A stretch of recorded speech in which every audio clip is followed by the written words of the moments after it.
Hi, friends. It is day two of this week's streams, day of two of two. So, the second day. Thank you for joining again, though. And today we are going to be diving into Winnie the Pooh. So, to give you a refresher on what we did so far, yesterday we built set number 43305, which was Piglet's birthday adventure with this adorable piglet and also the cake that opens up. And on the inside of the cake, we get a little piglet scene. Super cute. So that was yesterday. We also dove into the first bag of the Winnie the Pooh set, and so we got or the first booklet, and we got through the entire honey pot. So this was a really fun build, and what I love about this is it can also open in the same way that the Piglet one does, which is interesting. Inside, we get a Winnie the Pooh minifig over here and an Eeyore fig over here. I'm also loving the shape of this. I think this is actually very well shaped. Love those bees. Really clever build techniques. And then also, of course, the dripping honey. So that's where we got yesterday. And today we are going to dive into the second instruction book, which is all about Winnie the Pooh. So let's get into it. This starts with bag 4, and we've got 12 bags total. So I think that'd be 9 bags total that we have to build today.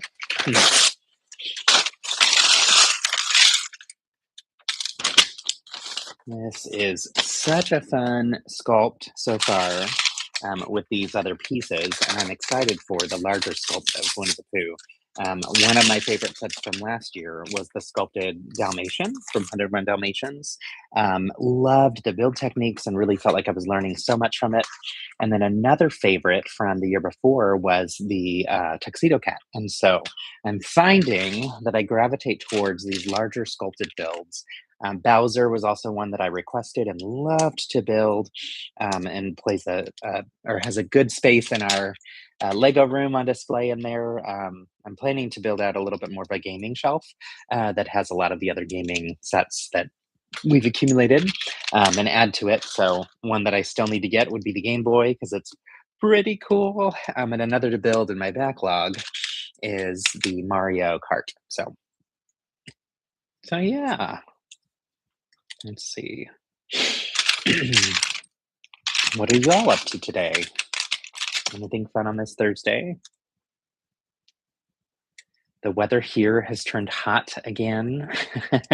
It's a little cooler inside, which is nice, so I can still wear sweatshirts, but it is getting up to 80 degrees, which I can't remember in Celsius what that is, but it's definitely hot. Not what I like. I prefer the cooler weather for sure. But still wearing a sweatshirt because it's inside. But yeah, I'm not looking forward to the weather getting hotter and hotter over time. So that is the joy of living in Texas, unfortunately. All right, it looks like we're starting with the core. I'm guessing this is going to be the torso for our friend. So Winnie the Pooh's torso. I'm assuming that's where we're starting here. I do like that it looks like there's some posability. You can twist the head around in different ways and have him pose. You can also adjust the front of his stomach. You can open up to reveal a hidden little piece inside too, a little story inside there that's from the stickers that we have to put on. So that'll be fun to build and see kind of how that whole thing works. I do think that I'm glad they included the minifig of Winnie the Pooh. I think that makes sense. And it was an extra bonus to have the Eeyore in there. I wish they would have also included Tigger. So as we talked about yesterday. Hello, Zach. How are you? Happy Thursday. Thank you for the birthday week celebration. Fun. And thanks for joining. What are you up to? Anything fun this week or this day in particular?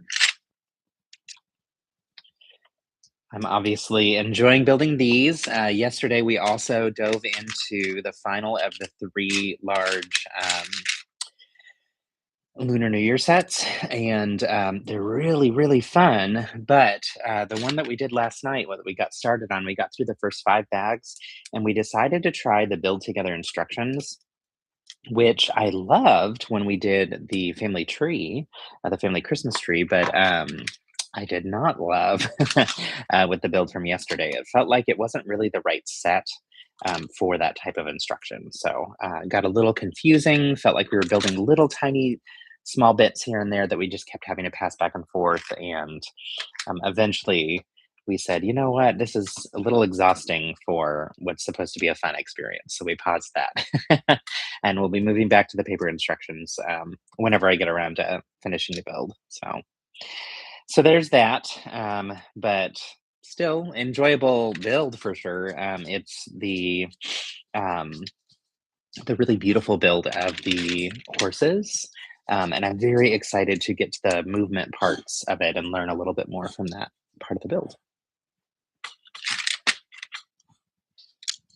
But yeah, I was trying this week to, after wrapping up Valentine's Habitats, was trying to just have a little bit of an enjoyable week of like building some fun things that I enjoy. Taking care of some review sets as a part of that too, which is fun. So that's why we're focused on the Winnie the Pooh ones. But I really need to focus on getting my tutorial ready for the build challenge this month. So my goal as of now is to have that out tomorrow on Friday, so that everybody can get started. That still gives people 3.5 weeks, I think, to build. So I feel like that's good. Um, but yeah, with it being something that we're having people submit mid-month, on the 15th of each month, I'm thinking that maybe my goal will be to have the next um, tutorial for each build challenge be out by the 20th, is what I'm thinking. So that gives me a few days after the challenge is over and people have submitted to wrap things up with the past challenge and get started with the next one. So curious if you're planning to participate in those, what your thoughts are on that, and if that would work for you, or if you feel like people need a little bit more time and notice. So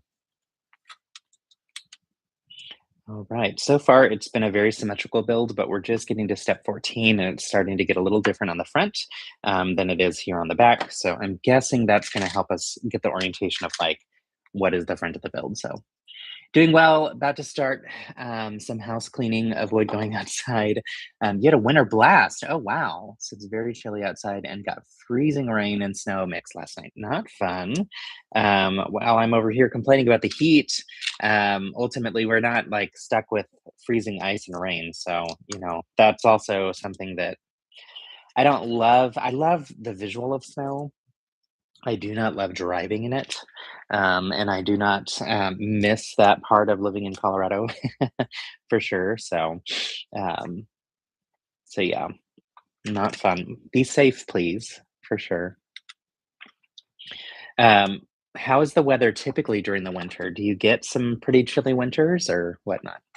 Hi, Missy. Home for lunch. Nice. Yay. Welcome. I'm glad you could be here even during your lunchtime. So thanks for joining. What's for lunch? What are y'all eating? I just finished my smoothie.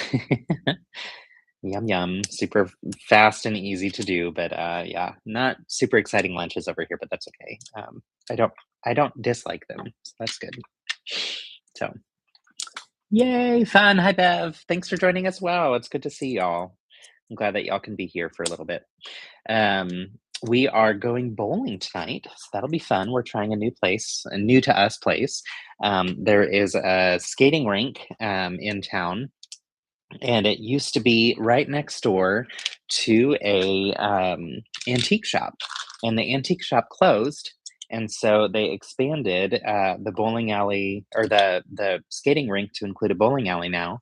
And we haven't been since they've expanded. So sad about the antique shop because we enjoyed going there sometimes, but excited to check out this new to us place. So that'll be fun, and it'll just be me and Philip, which is nice. So little date night. Um, and then, yeah, gonna spend some time with some friends this weekend, which will be good. We also have the tech slug meeting on Saturday, so that'll be good too. Oops. You're not sure, some kind of leftovers. You know what? Leftovers, that's a good option for sure. We've got some that we had from this weekend of some pasta, and we've eaten it a lot this week. So I'm glad to not have it again today. But it was good. It was a delicious pasta. So we actually don't do pasta very often. It's not Philip's favorite, and so it's just not something that we do all that frequently. Although it's so easy, it's very easy to cook. So um, yeah. Thank you. Yeah, I'm gonna have a good time with it, so I'm excited for the bowling. Philip was trying to figure out at what point we can go and explore and check out this new place. So tonight's the night. That'll be good. And then Sunday, I think we've got some activities as well. I feel like there's stuff going on every weekend from here until forever. So, ooh, pasta for you. Good stuff. What type of sauce do you do with your pasta? Are you like an Alfredo sauce girly? Do you prefer red sauces or just maybe no sauce or olive oil only?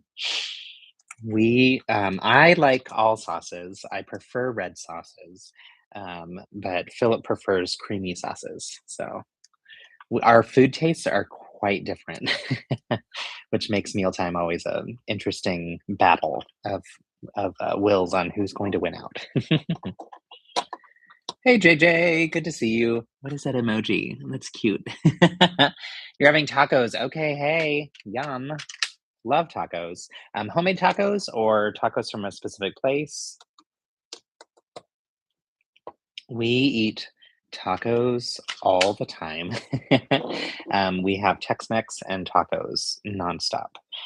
Delicious foods, and we have such great places here in Austin that it's easy to find something really good for different meals.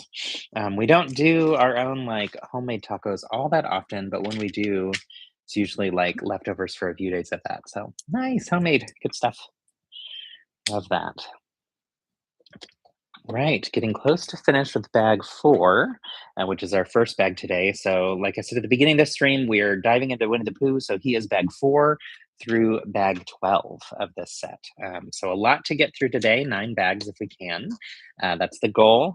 And yeah, I'm excited to see this guy come together. It's already looking pretty large, which I expected it to, given the price and the size of the box and number of bags and all that kind of stuff. But yeah, it's looking like it's going to be a pretty big one.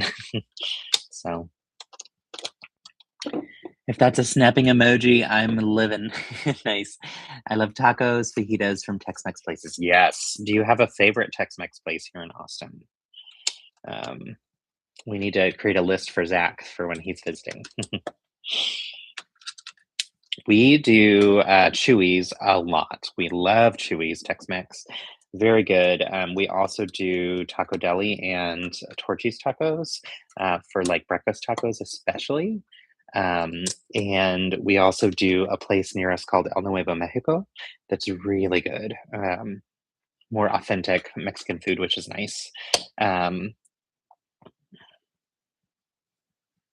Although El Nuevo Mexico, I think, stands for New Mexico, right? Is that right? If I'm not mistaken. Let's see. Oh, weird. This is showing that I should have some oh no, never mind. It's saying bag 5. It's like, wait a minute, those pieces aren't in here. Recommendations highly appreciated. Yes. We will get you all set up for your next visit. Okay. Very large piece here. Looks like his head's going to be quite hollow, or maybe his belly. This might be for his belly. This might be the piece that opens, actually, since there's a little bar on it. So Chewy's and Roses. Okay, we'll have to check up Roses. I don't know that we're familiar. I feel like that should be on our list though. So yeah, okay. So here's where we're at so far. Bag 4 built this really odd structure.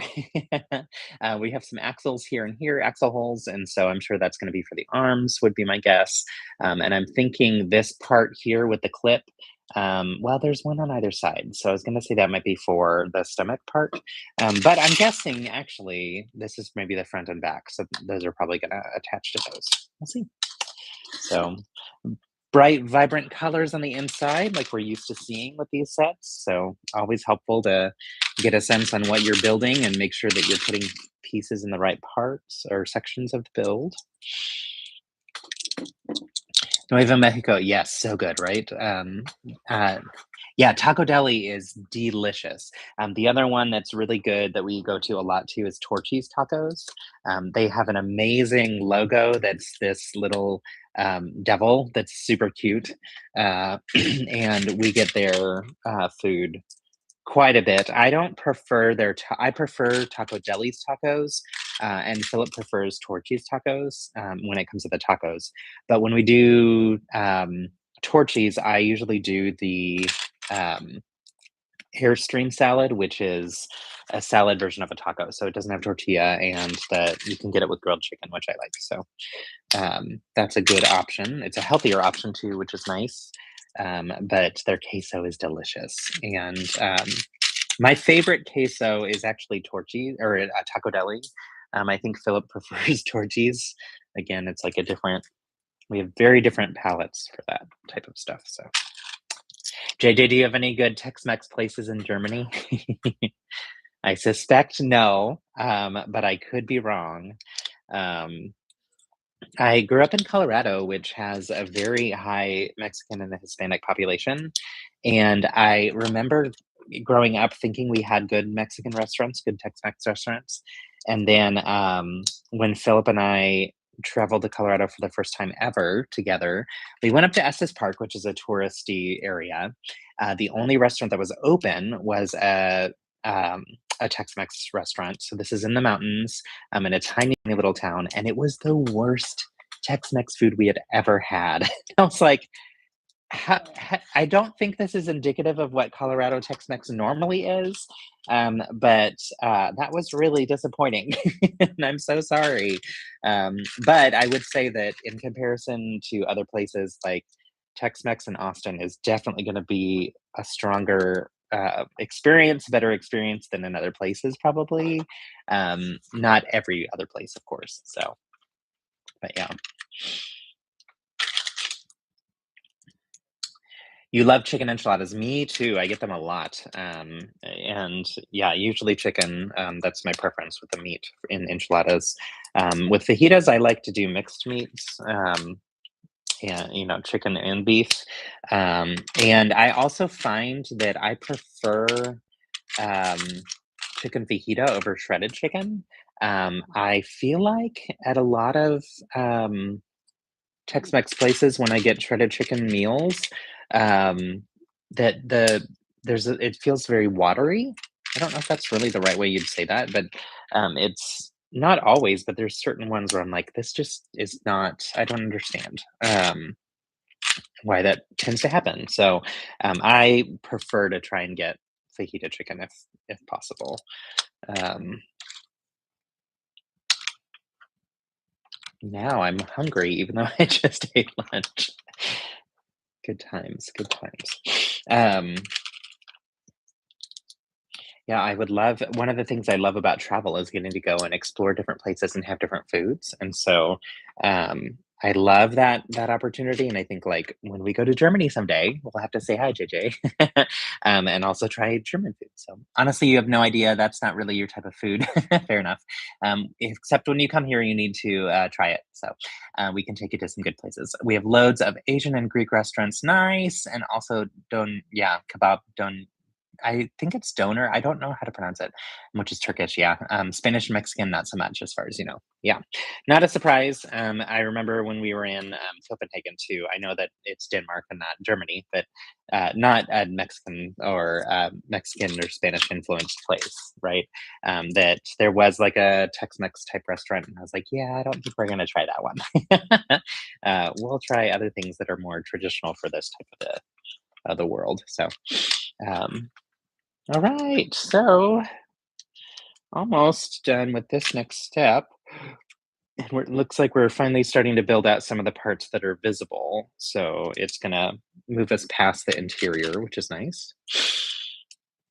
Interesting shapes for these. They're like T shapes that'll be going in here. I'm sure we'll use these brackets on the side walls to fill them in, uh,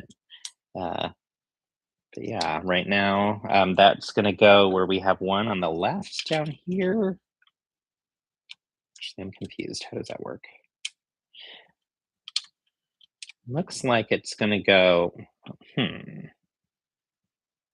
Something seems wrong here. Let me check on this.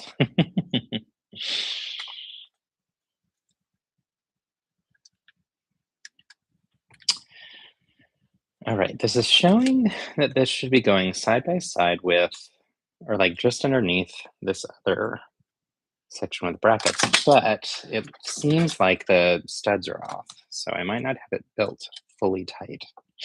Let me do some, there we go. Okay, yeah, I think I just had like some of the gaps were a little open, and so now it's closed. There we go. Okay, nice and solid. So we're getting that kind of midway up. So maybe the legs are going to be below here. I don't know. We'll see. You have to come to Hamburg, Hamburg. Cool. One day. Really nice city, and we have two official Lego shops. Yes, awesome. Yeah, would love to. We've not been to Germany yet. We've been to Denmark twice, to London a number of different times, and other parts of the UK. But I think actually, when I say that, like Windsor is really the other part that we've been to, but all over Denmark, which is nice. Yeah, Windsor and London in the UK. We've been to, um, I've been to Hungary for work, which was an interesting experience and was really cool. I flew into Budapest, but then was driven into Debrecen, which is where I spent most of my time while I was there, and then to Costa Rica, which is very different than all those places. Each place was different than the others, of course. Just incredible experiences. And then on our way home from Denmark this trip, we ended up in Amsterdam for a day, and that was an accident. The flights got canceled, or we got there like too late to catch our connecting flight, and so we got a free stay in a free day in excuse me, in Amsterdam, which was really, really fun. So did I do that backwards? I did that backwards. Okay. Let's flip these around. All right. Looks like we're putting in some pieces here that are red and the yellowish orange. And I'm wondering if that's the separation where we'll see his shirt coming through. Not sure. But yeah, so Germany is on the list. One day, one of the things that Philip and I have said we both would love to do is to take a Christmas market cruise, and go to all the different places that do Christmas markets. That would be such a fun vacation that the two of us would absolutely adore. So that would include Germany, of course. But beyond that, we also want to go just in general to visit Germany. When I worked for NI, National Instruments, my previous company, we had some sites in Germany, and I had some colleagues there that were in two different big cities. I'm trying to remember now. The names are escaping me, of course, when I have to think about it in the moment. But that was something where I was hopeful that maybe one day I would get to visit for work and didn't have a chance to. So yeah, that would be really fun to get to do. Philip thought of that idea, and I was like, yes, let's make it happen. We clearly love Christmas, and the holidays, and love travel and love winter. And so it's like the right time to be going on a vacation somewhere when it's not cold in Austin. I mean, it's decent in the winter, but yeah, we usually don't get actual real winter weather, and at least not any real winter weather that's fun. Okay, I need to pay attention to what I'm doing because I did that backwards. This is the front side, and I should have been building all of this on the front side. So let me undo that. Womp womp. Shouldn't take too long, but still. Pay attention. Okay. This is what happens when I get to talking about a Christmas market. uh, Oops. Okay. Now it's all coming apart. Help. All right. There's that. We'll flip these this way.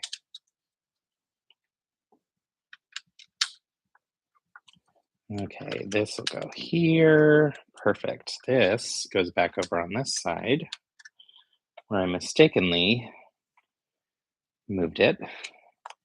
Aha, there we go.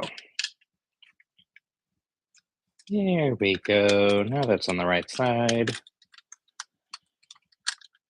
And oops. Ah. Has anyone in the call done a winter, like a cruise at winter time or a cruise in general? We've never done a cruise, period. And honestly, I don't know that it's something I would enjoy, or I've always assumed it wouldn't be something I would enjoy. So, um, but when Philip said like a winter market cruise, it was like, okay, that's one that I think I would really enjoy. I would want to spend less time on the boat and more time visiting the places. So, and I get that's a big reason why a lot of people go on cruises is to explore different parts of the world. So you get like a little glimpse into different places. And the idea there for me would be if we get a glimpse into different places, then I would want to make sure that I can go back to some of those places that I got really excited about and truly explore them.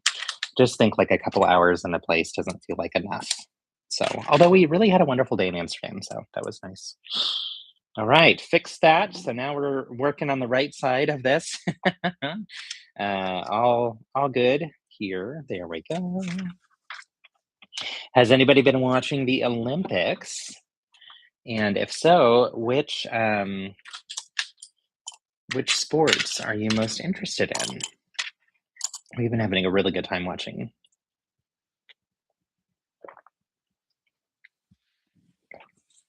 I've got this fun calic that I'm sure you've all noticed before. I should give it a name.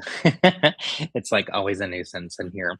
When I was filming the stuff for the Wicked thing, one of the producers, Lily, she's amazing. I had a wonderful experience working with her, but I told her, hey, so I have this stupid hair thing that like sticks out all the time. Can you let me know if I ever need to fix it and adjust it? She's like, yeah, I got you. And she did, which was great. So she would help me make sure that it wasn't always rearing its ugly head. You just rebuilt Grogu with the hover pram. Nice. That's fun. That is one that I did not build because I already had um, two of the brick built Grogus, the like first one that they came out with. So I bought one and then I got one when preparing for Lego Masters to just practice like sculpting and that kind of thing.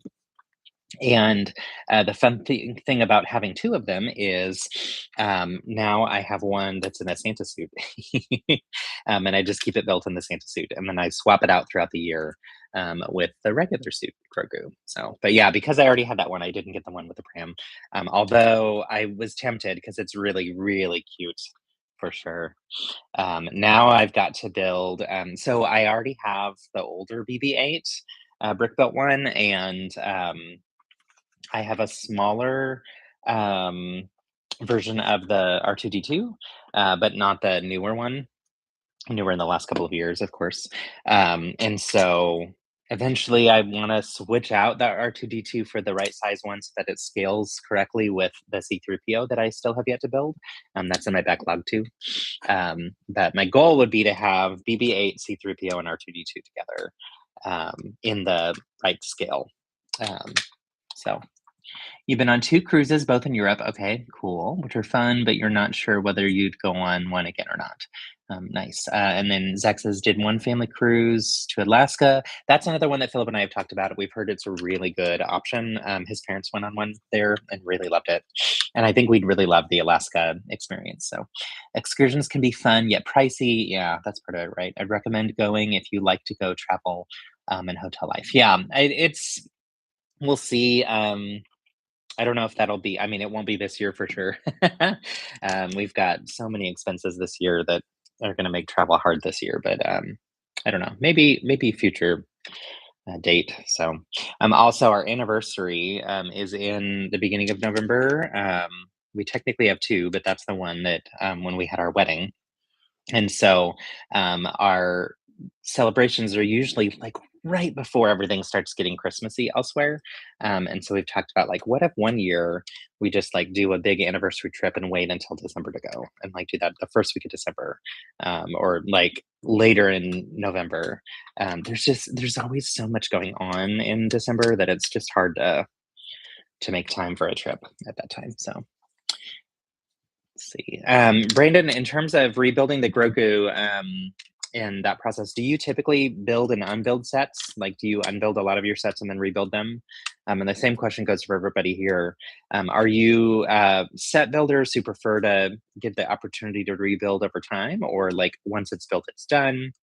I know some people, they like to build and then they sell off the builds and make room for other ones eventually too. In our house, we have a bunch that we keep built, and we're going to have to start reducing the number that stays built because there's just too many, um, which is a wonderful problem to have. That is a real problem. And then there's a bunch that we'll also part out and put into our stock for doing mocking and stuff. I actually was looking at some of the one piece sets yesterday as I was trying to clean up the Lego room a little bit. And I think I want to keep together the Baratier and the huge ship. It's beautiful, but I just don't think that I'll keep together all the other ones. I think I'm going to take them apart and part them out. I love the figs that come with them, and I think those are fun. And also, I like the parts and think they could be useful for mocks. So we'll see. But I also was debating that with all my video sets, and if I want to part them out or not. And those are ones that we bought in the past, and so those ones I could actually sell if I wanted to. But I don't want to. I really love the figs that come with them, so I'm like, maybe I'll just part them out. So. Set builder and try to keep built for a good extended time. Not much into parting out favorite sets. We'll try to break them down and store them. Nice. We do have a collection of sets that we've broken down and are stored. And I did take a few to bricks and minifigs this summer that were in that situation. It was like ones that when we moved into this house 5 years ago, which is nuts. We just hit that mark, which is really exciting. But when we moved into this house, we had, taken apart a bunch of sets, and a lot of them haven't been rebuilt since. And so it was like, well, I either choose to rebuild them or I take them to bricks and minifigs and sell them because I'm not going to part them out at this point. Why do so? So, all right, we built this weird shape, and now we attach these weird shapes to it on the left and on the right, which is odd, but I'm sure it'll make sense in a minute. And then this is going to go, we flip this upside down. Okay, this is cool. Flip this upside down. This is going to rest on the inside here. Oh, okay, that's super freaking clever. And then there are clips on the left and right side. Okay, y'all. Now that was cool. Huh. All right, so his legs are going to be here and here sticking out, but these two sections are mostly hollow, which is wonderful and creates that perfect shape. All right, way to go, Lego designers. Okay, that was bag 5. We're moving on to bag 6. So yeah, like you can see, we're getting a lot of the red that's actually visible. I'm guessing this might be the back of it because I know the top part flaps open. So I think this will be the front where we have those stickers hidden away. Yeah, that's a really cool technique. I wouldn't have thought to do that way. Especially, maybe to I don't know. I don't think I would have thought to do that way. And I like how it's hollow. That's going to make it lighter weight. So let's see. JJ says, I only take Technic sets apart and put them back together again, which works well against boredom. Taking a Technic set apart is a task for sure. The rest stays built and all and is stored on shelves. Nice. Yeah, that was a really cool technique. This morning when I got up, I was thinking, I don't have any like Winnie the Pooh clothing or anything to wear, but I realized, I do have my Mickey shirt from the Disney 100 years. And it's comfortable and it's still chilly enough inside because we keep the AC on cold enough in here. So I can wear it today. And then I found my Disneyland mug. So it was like, oh, this is perfect. We'll just make it a Disney day with Pokemon in the background. It's fine. And Universal up here. And, no big deal. We'll just mix all the IPs together. Our house is kind of a mix of all that anyway. Last night, for some reason, after Philip got off work, he got into this random, exciting project of going through and finding all of our Funko Pop boxes and reorganizing them. So they were all collected together because they were more collected by seasons. And he was cataloging all the different Funko Pop that we have and also figuring out which ones we could sell because we were we have a lot and we don't need more stuff. We keep getting more stuff. But yeah, so it was this really random, huge project that he was into, but ended up being actually really good because we were able to figure out a lot of things that we had forgotten about or misplaced, um, and just organized our garage storage a little bit better. And there was some point to that story, and I don't remember it. So, da-da-da-da-da-da. I don't know where I was going with that, other than this silly Calic. What should we name this Calic? If y'all want to give it a name, feel free. The only Funko Pops you have are of Squirtle. Oh, fun. Oh my gosh. I saw some Pokemon ones the other day and I was like, no, I will not. I refuse to start a collection of Funko Pop Pokemon. I cannot do that. These Lego sets are plenty enough. That's fine. So you could just you could just got red polo and not much anything else. Gotta respect a bear who goes full Donald Duck. Oh, I know, right? Shirt and no pants. Yes. Um, I love it. I love it. Um, I think you were saying that you have, I don't know what red polo is, so forgive me on that.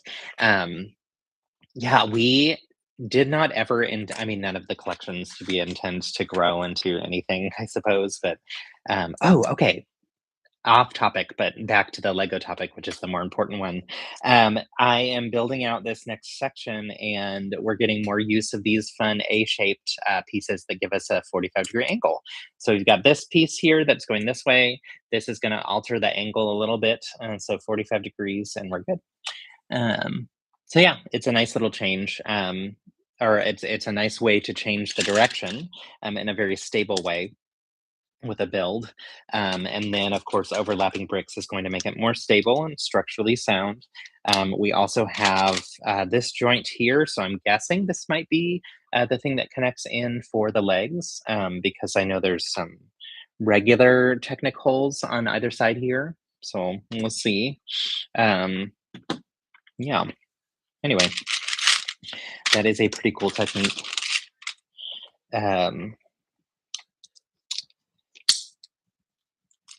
But yeah, I went into that Pokemon store at the mall, and I'd never been in there before because I never really paid much attention to Pokemon, and was so overwhelmed with the amount of stuff they have, and also obviously with now playing Pokemon Go and collecting so many, catching so many Pokemon, I am now aware of the vast world of Pokemon and how much bigger it is than I think a lot of people are even all that aware of. And so, just to think about people who collect like stuffed animals and that kind of thing, um, if you are a Pokemon specific collector, like holy moly, that's going to be your whole life. There's so much that could go into just that one collection. So I am determined not to start with Funko Pop of Pokemon. Plus, honestly, I would rather brick build them at this point. And I would say that's probably true for most characters. The Funko Pop for, I'm really glad that we got the Funko Pops for Wicked. There's certain shows and movies and things that like it's going to be important. So yeah, you need to send a pic of the Wicked themed Care Bears. Oh my gosh, so cute. Yes, I need to see them for sure. Please text that to me or put it in the Discord or something. Yeah, the Wicked area, of course, that is one where it's like, we'll get all the things. It's fine. That is a collection that we can stand to continue to grow. But Jurassic Park, that was another one, mostly because Philip and I both have such nostalgia around the movie, and love all of the films, and just, that's definitely, Philip's favorite movie. I say that, but what's interesting is I think he's got a lot of favorites, but they would all be Steven Spielberg. I'm 99% sure. So, um, so yeah, okay. Is that this piece? Oh, it is this piece. Okay. We're getting a lot of this slope, which is large and makes a lot of sense to kind of fill in space, of course. Um, but yeah, these, I'm assuming legs. are going to have a little interesting shape to them. Okay, and then of course, so we have that on the bottom. We're going to put this one on top, and that's going to help seal it so that it stays in place. So, overlapping the bricks, interlocking bricks like we see with all Lego sets. Um, Not a technique that should surprise anyone, but nice to see kind of how they go about switching the orientation of these different sets or these different portions of the build. Okay, let's see.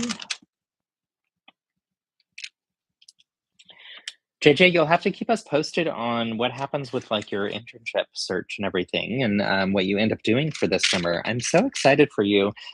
So I used to work in higher education, which was working outside the classroom with students, and I have a huge passion for people navigating higher education and going to college and getting advanced degrees and everything. Like that's an area that's near and dear to my heart. I love education in general, but that age and that time frame is just like such a fun and exciting time frame in life. So just wanted to share that with you. I'm really proud of you for pursuing your degree, and really excited to see what comes from this afterward for you.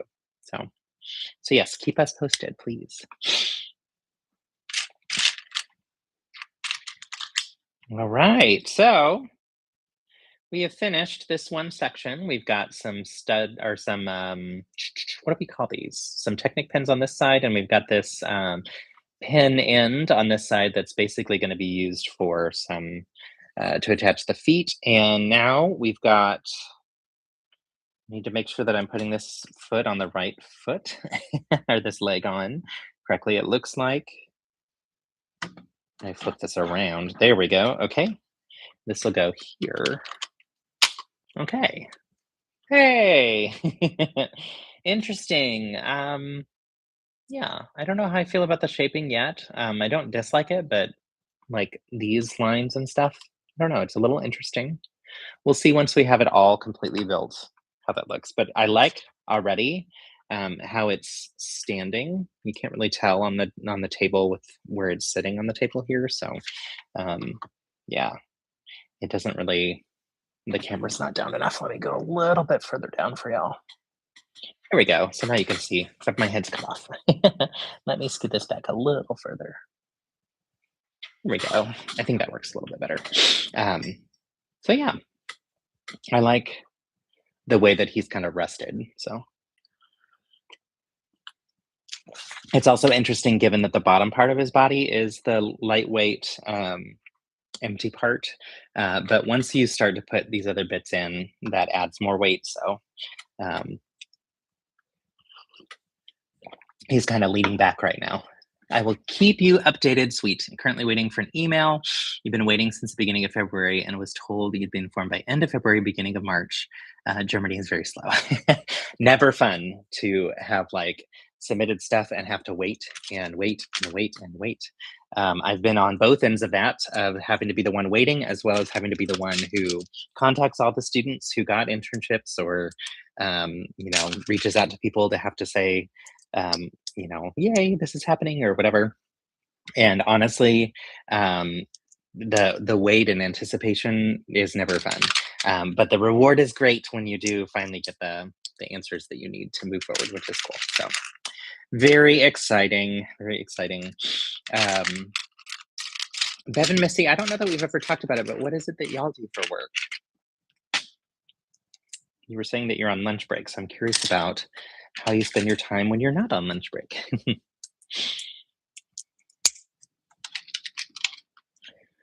Right, so more of these, let's see. Philip.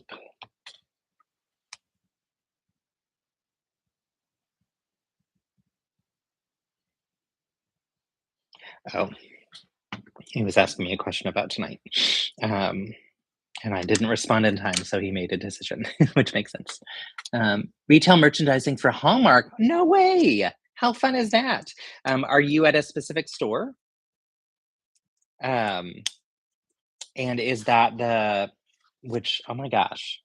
If so, I think I've been to your store many times, which also I may have interacted with you many times before too, when I was visiting the stores. used to. So I had a wide variety of lives I've lived, but one of them was I would go to Hallmark all the time and buy tons and tons of cards.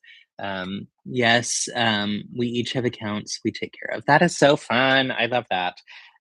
So yeah, so you probably had to different stores as you're taking care of the retail merchandising. That is so fun. Yeah, I used to buy tons and tons of Hallmark cards. And I would mail cards to friends all the time. It was like a big part of my life when I was in grad school. I did it for people that I grew up with and went to college with. And then when I got out of grad school, I wrote cards all the time to my friends from grad school and also to family across all of that time frame as well.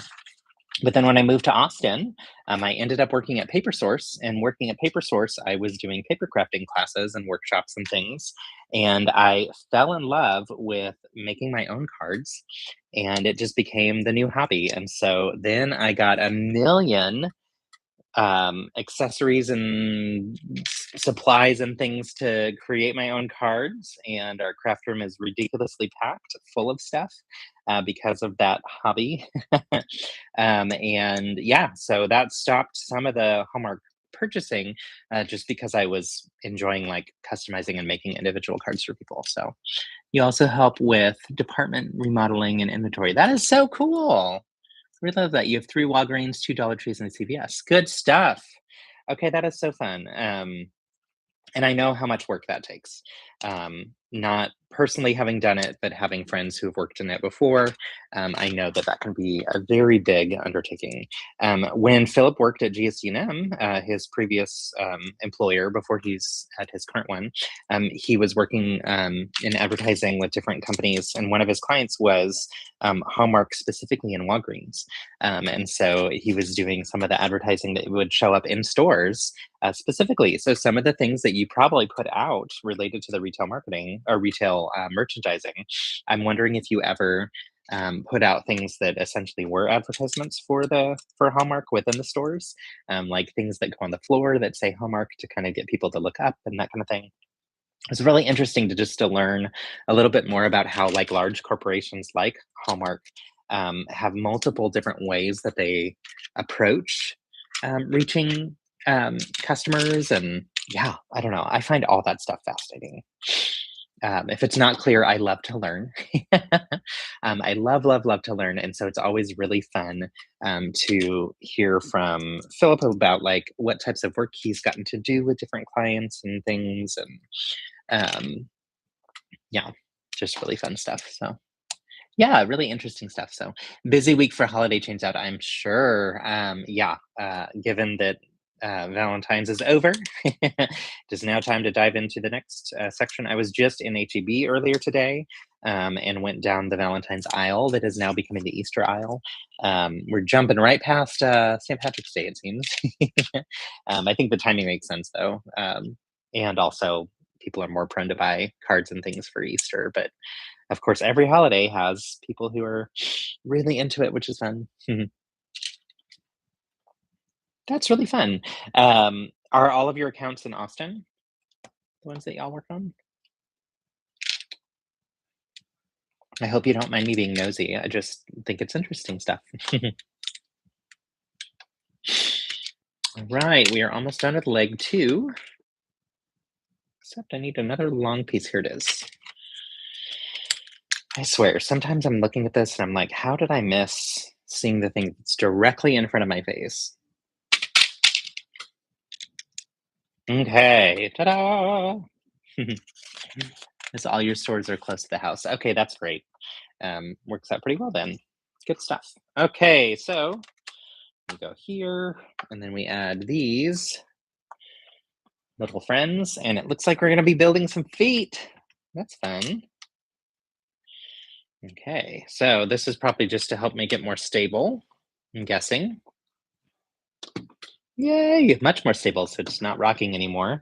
And let's go ahead and build some feet. This is one of those steps where it's build the same thing twice. So I'm gonna do it at the exact same time. So I'm just flying through this piece. Um, that's really fun. How long have y'all been doing that work? It's interesting to me the variety of jobs that people have in the world. There's so many different things that people spend their time doing, and it shapes so much of how you experience life.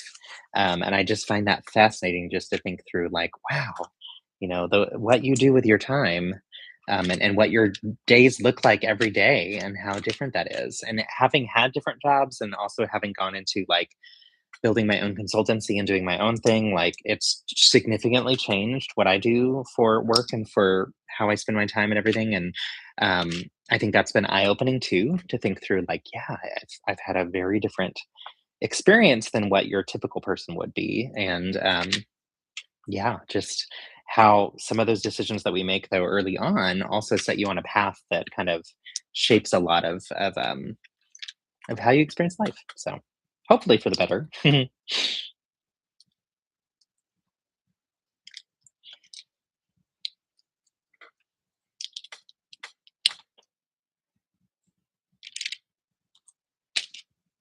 All right, these are interesting feet. Um, it's like very rounded, and it looks like we're going to get the pad of the feet underneath because it's going to stick out like this. And so the pad of the foot's going to go over here, which is nice. So let me finish this one and I'll show you what the one looks like while I finish the other one.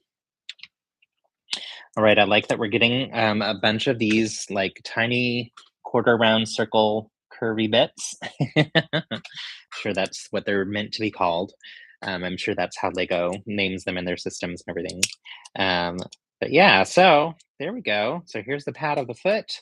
And I think if I'm not mistaken, yep, so that's going to go on just like so. And I love that because you can twist. Yay, that's cute. Yeah, I like it. In your 17th year at Hallmark, and you did 5 at American Greetings before. Wow, that's awesome. Yeah, isn't it amazing how fast time flies too? Just thinking through, like, I've been doing this for this amount of time. Like, really? How did all that happen so quickly?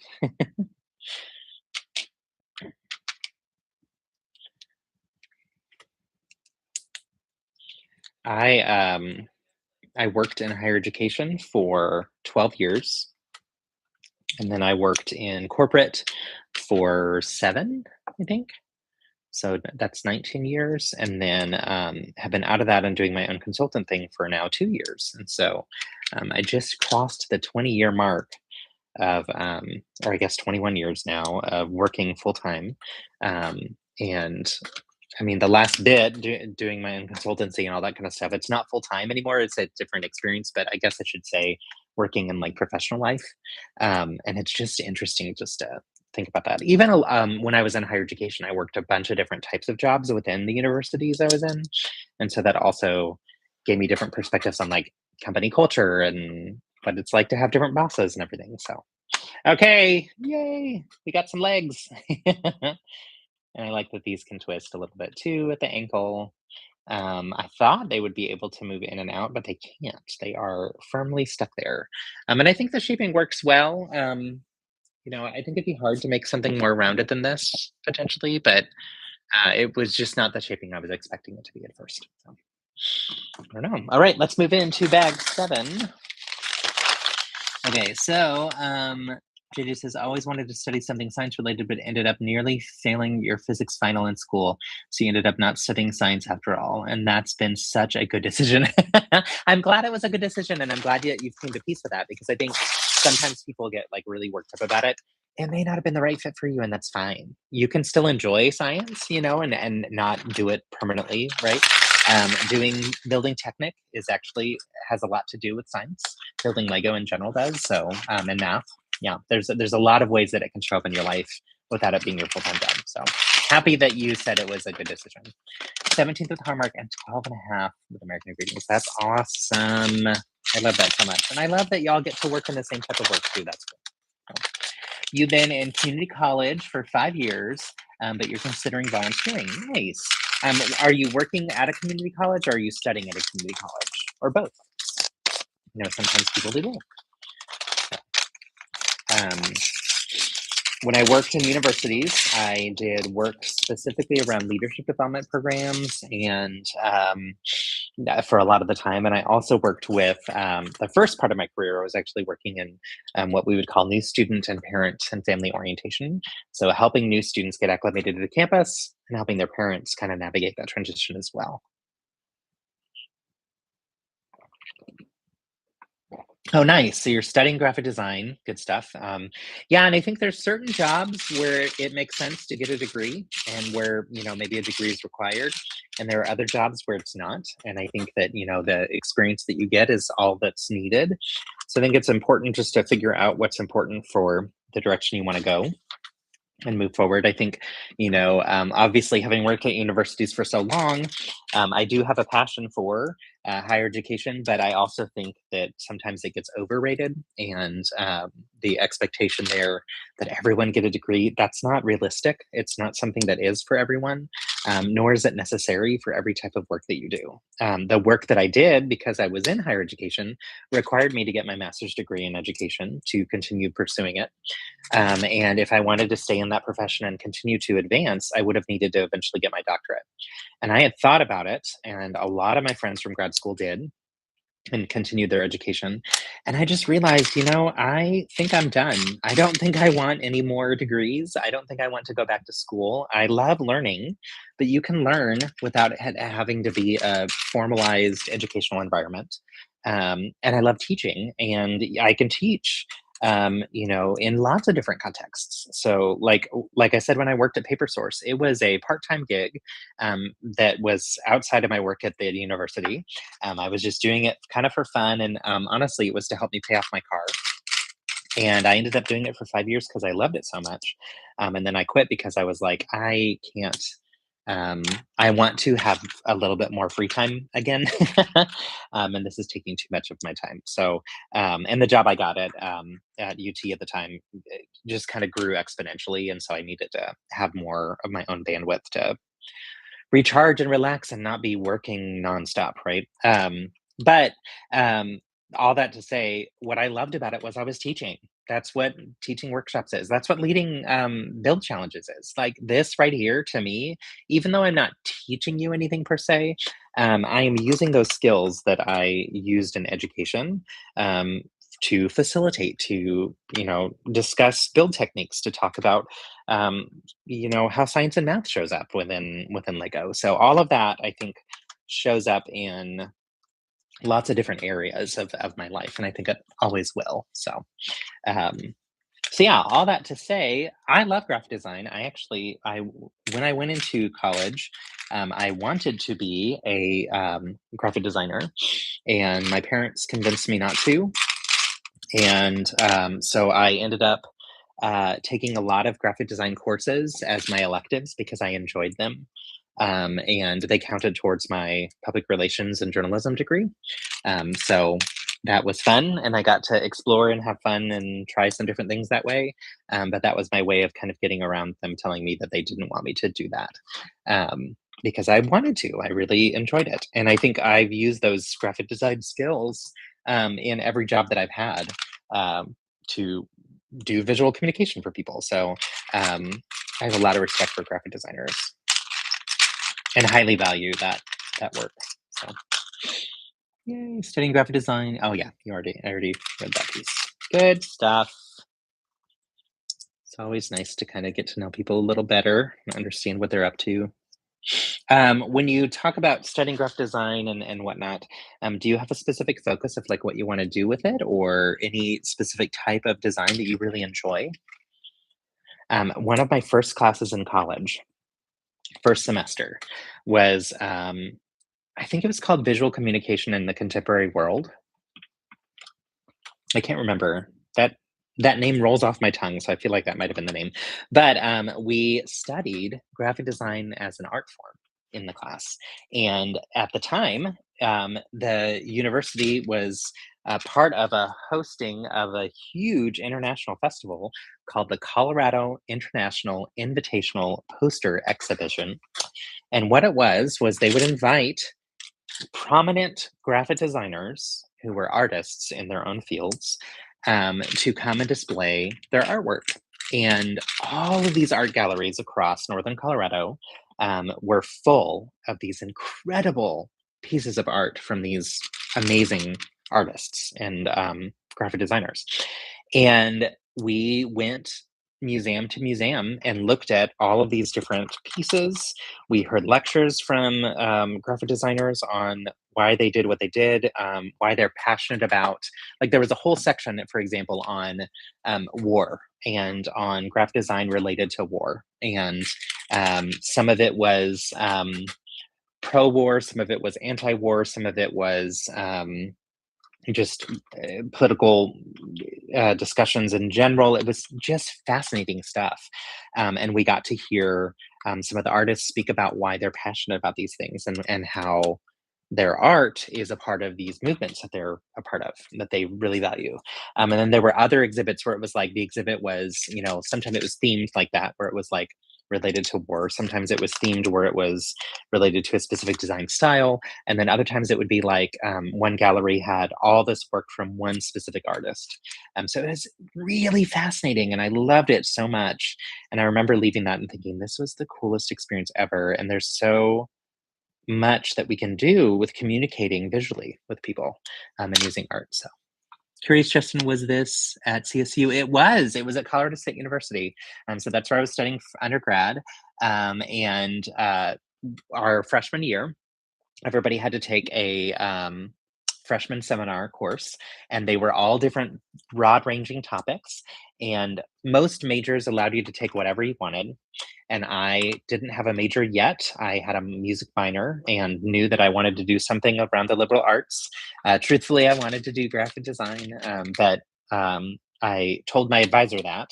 And so they said, oh, you should take this class. It'll be good one for you. And it was the best. I loved it so much. It made such an imprint on me.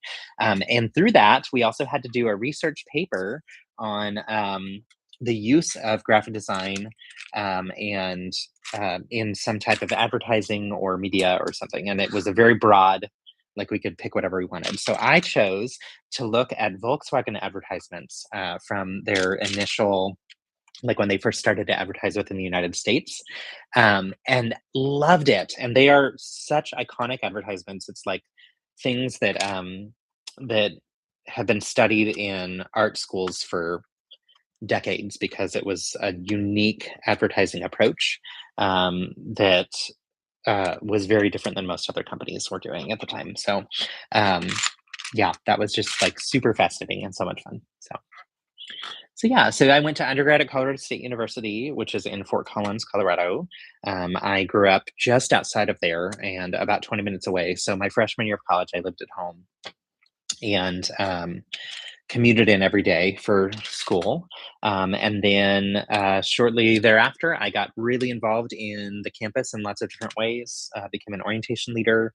And by the time it was my second year, I became an RA and I lived on campus in the residence halls the rest of the time while I was there. So you were introduced to CSU in a similar way. Really? You'd attended a Hispanic seminars during the summer CSU hosted while you were in high school. I love that. So those seminars were the types of things that I used to be involved in at UT here. And I would help new students understand like what the campus was like. And it was really admissions focused. It was, introducing students who were there for different camps for different reasons. But we had a Hispanic Institute that was one of the groups that would come through every summer. And I loved it. I loved it so much. It was such a great way to talk with incoming students and prospective students and just get their interest and, help them understand the campus and that kind of thing. So that is so fun. I wonder, timeline wise, we should chat offline about like when this was and whatnot, because I wonder if I was at Colorado State around that same time. Although I think I'm older than you are, so that's probably not true. But I did work in orientation for all 4 years of college, so I was involved in some of those efforts for students that were younger than me for a while. So yeah, so Colorado State University, we are the Rams is the logo, and the mascot. And just today, I was at the grocery store and a woman walked by wearing a Rams hat, and I don't see that very often, so it was really fun. We're the same age. Oh, okay, yeah, we definitely need to chat offline about this a little bit more because I'm curious to know like when some of that stuff happened for you and stuff. That's cool. Cam the Ram, yeah. So fun. It was, yeah. But yeah, it was really interesting to like walk into the grocery store and be like, wait a minute. I wonder if she has some connection to Colorado State or if she just likes the hat, which is also entirely possible. But yeah, since living in Texas, mostly you see people wearing stuff related to Texas universities because everyone here is obsessed with this weird state. Um, and you don't see as much like Florida State stuff or other places. I will say living in Austin, you do see more of that, because it's a more diverse, area, and people come from all different parts of the country and around the world to live here, um, but yeah, Texas tends to bias towards Texas only. So, which sometimes I'm like, "Y'all, you were just one of many states. There's nothing super, super duper special." I'm saying all this, and I'm sure I'm going to be like completely dragged by all the Texans who are furious with me. But I do see myself as a Texan now. I've lived here for 16 years, so I think that counts. But it took me a while to embrace that because I felt like I didn't represent, or what people think of as Texas didn't represent who I feel like I am. And then I started to feel like, you know what? People need to hear that I'm a Texan because they need to start to see that not all Texans are the same and that there's a huge range and variety and diversity among this enormous, enormous state. So that's really why I started to embrace it because I felt like I was almost approaching things as if I was an outsider, and it's like I've lived here 16 years.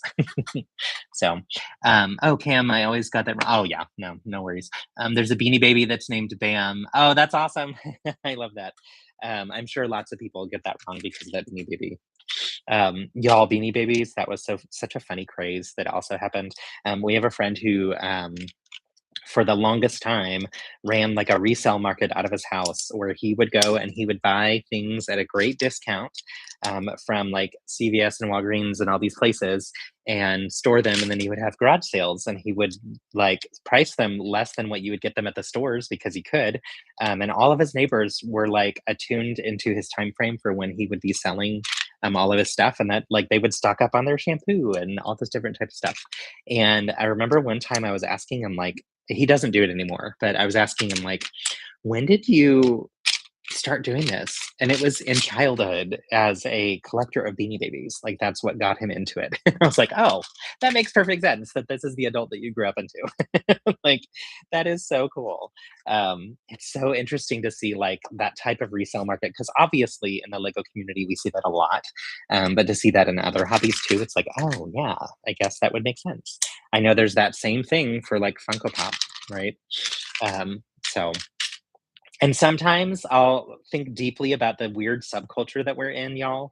The subculture of AFOLs is very unique and not really all that common. It feels like it is because we are so deep in it, right?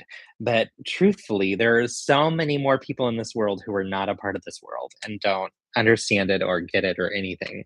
And it's been very eye opening with Lego Masters how few people even knew about it. And I was like, I feel like it was a huge part of my world. How do so few people know about it? But then also, like, I'm noticing in different social media platforms how I reach different audiences. Threads is full of people who just bought their first Lego set ever and can't figure out what this means in the instruction books when this symbol is showing, and like stuff that is like, I'm surprised you don't already know this, but of course they don't know it because they're brand new to this hobby. And many of them probably won't become AFOLs in the way that we are. And I just think it's so fascinating when sometimes we think about like how big this hobby feels and the big feelings people have in this hobby about what Lego is doing and how they're not listening to their customers and all this kind of stuff. Y'all, they are. They are listening very well to the customers, and AFOLs don't really represent the vast majority of the customers that buy Lego products.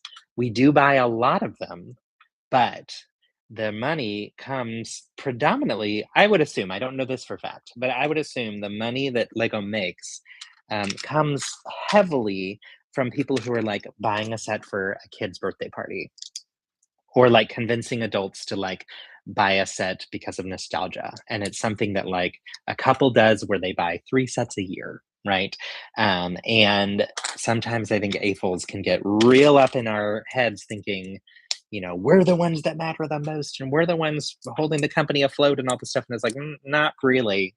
We're a drop in the bucket, y'all. So anyway, I think it's really funny. And I love actually interacting with people who are brand new to this hobby and trying to get them to think about like staying in the hobby and, going to a convention and showing at a convention and that kind of thing. Like, I think it's so fun to watch people go through that whole process, which honestly is an example of me doing new student orientation all over again. It's just a different audience and a different thing I'm introducing people to, I suppose. So funny. Our world. Sometimes I'm like, especially when people get like real mad about stuff in the AFL community, I'm like, y'all, just relax a little bit, just a little bit, like breathe. You're gonna be okay. It's fine. Things aren't dire. Um, yeah. So anyway, rant over. There's my rant for today. I feel like it's funny because I don't think of myself as someone who rants, but I suppose there's little bits and pieces here and there. Okay, we made this weird disc thing. Don't know what it's for yet. I'm guessing it might be related to, I don't know if his head rotates. Maybe that's what this is going to be. Not really sure yet. So you have to get back to work. Thanks for joining. Good to see you. As Wendy would used to say, have several seats. Yes. Bye, y'all. See you Saturday at the meeting where we can become Pokemon friends. So fun. Such a small world that we live in. And I just love how, honestly, we're not exposed to most of the world. And yet sometimes it can feel like the world is like we're so connected to and aware of all these different things. And it's like, actually, we're not. We are a small, tiny little fragment of what the world is.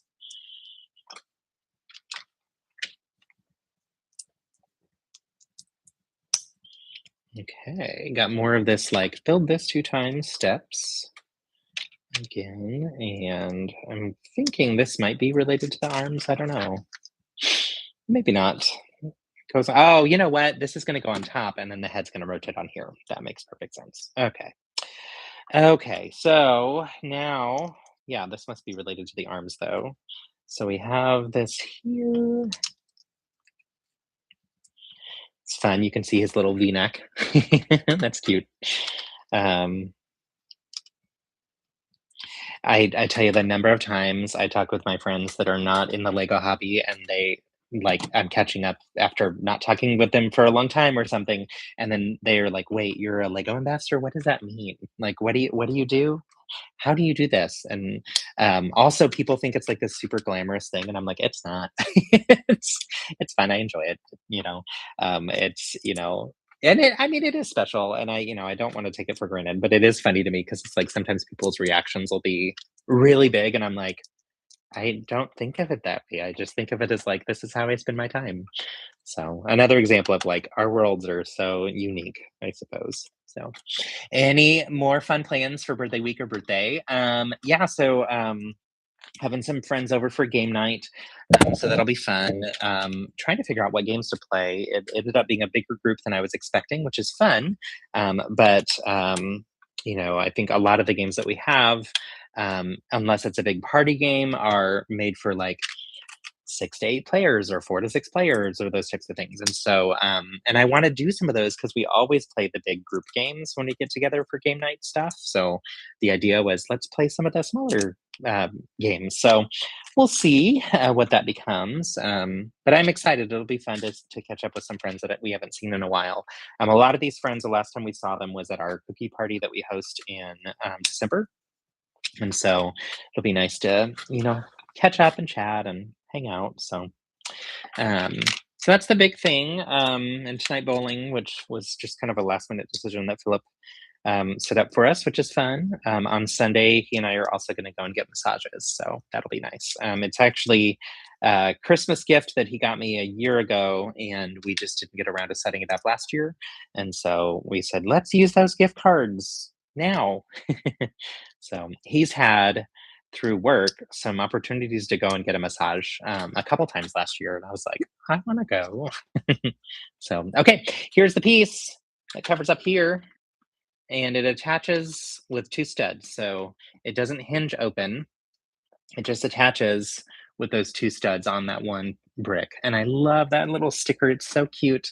We've got Christopher, Robin, Tigger, Pooh, Eeyore, Piglet, and Rabbit in that sticker. So fun. Interesting little hidden detail. I love when they include things like that. All right, almost done with bag 7.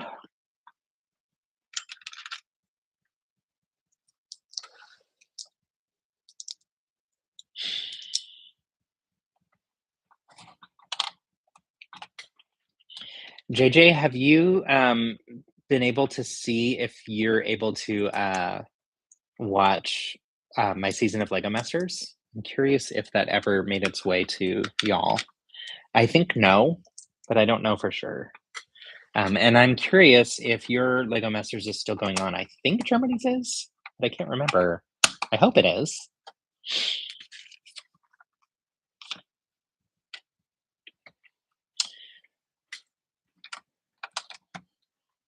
Yeah, that sticker is adorable. Totally agree. Super, super cute. All right. So we have a space for the head that's going to attach on that ball joint. We've got some connections for arms here and here. We have that hidden sticker piece under there, and we have a nice solid body. And we're moving on to bag 8.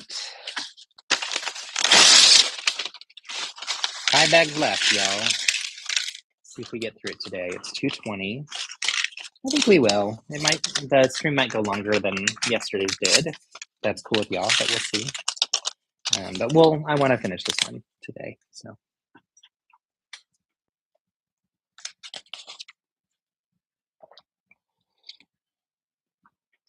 I'm actually surprised that there are this many bags left in the set.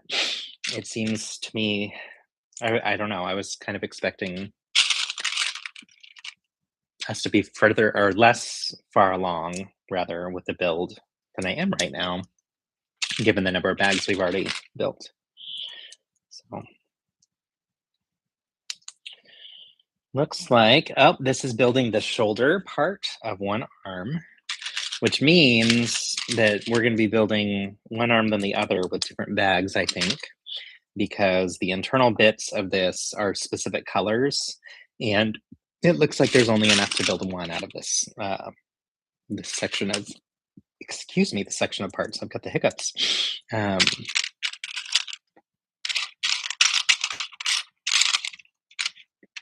Are y'all interested at all in the Winnie the Pooh sets? Or just having fun on the live stream? Which I like that you're joining either way, but I think I would have been interested in both and would have wanted to get them, and I might have gotten the Winnie the Pooh one, but might have held off on Piglet. And I'm so glad that I got the chance to build both. It's really, really fun.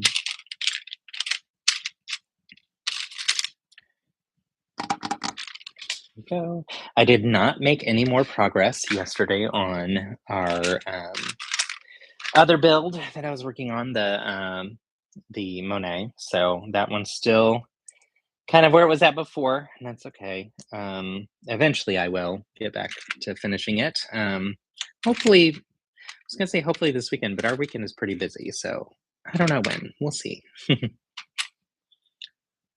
Right. Here we go.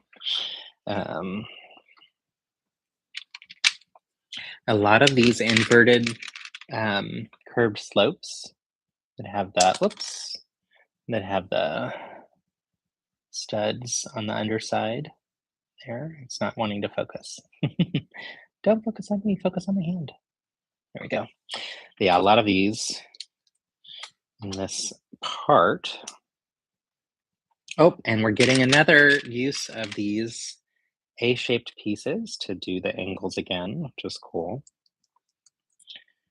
It's nice to see what types of parts they're using on top of it in terms of the shaped plates that they're using.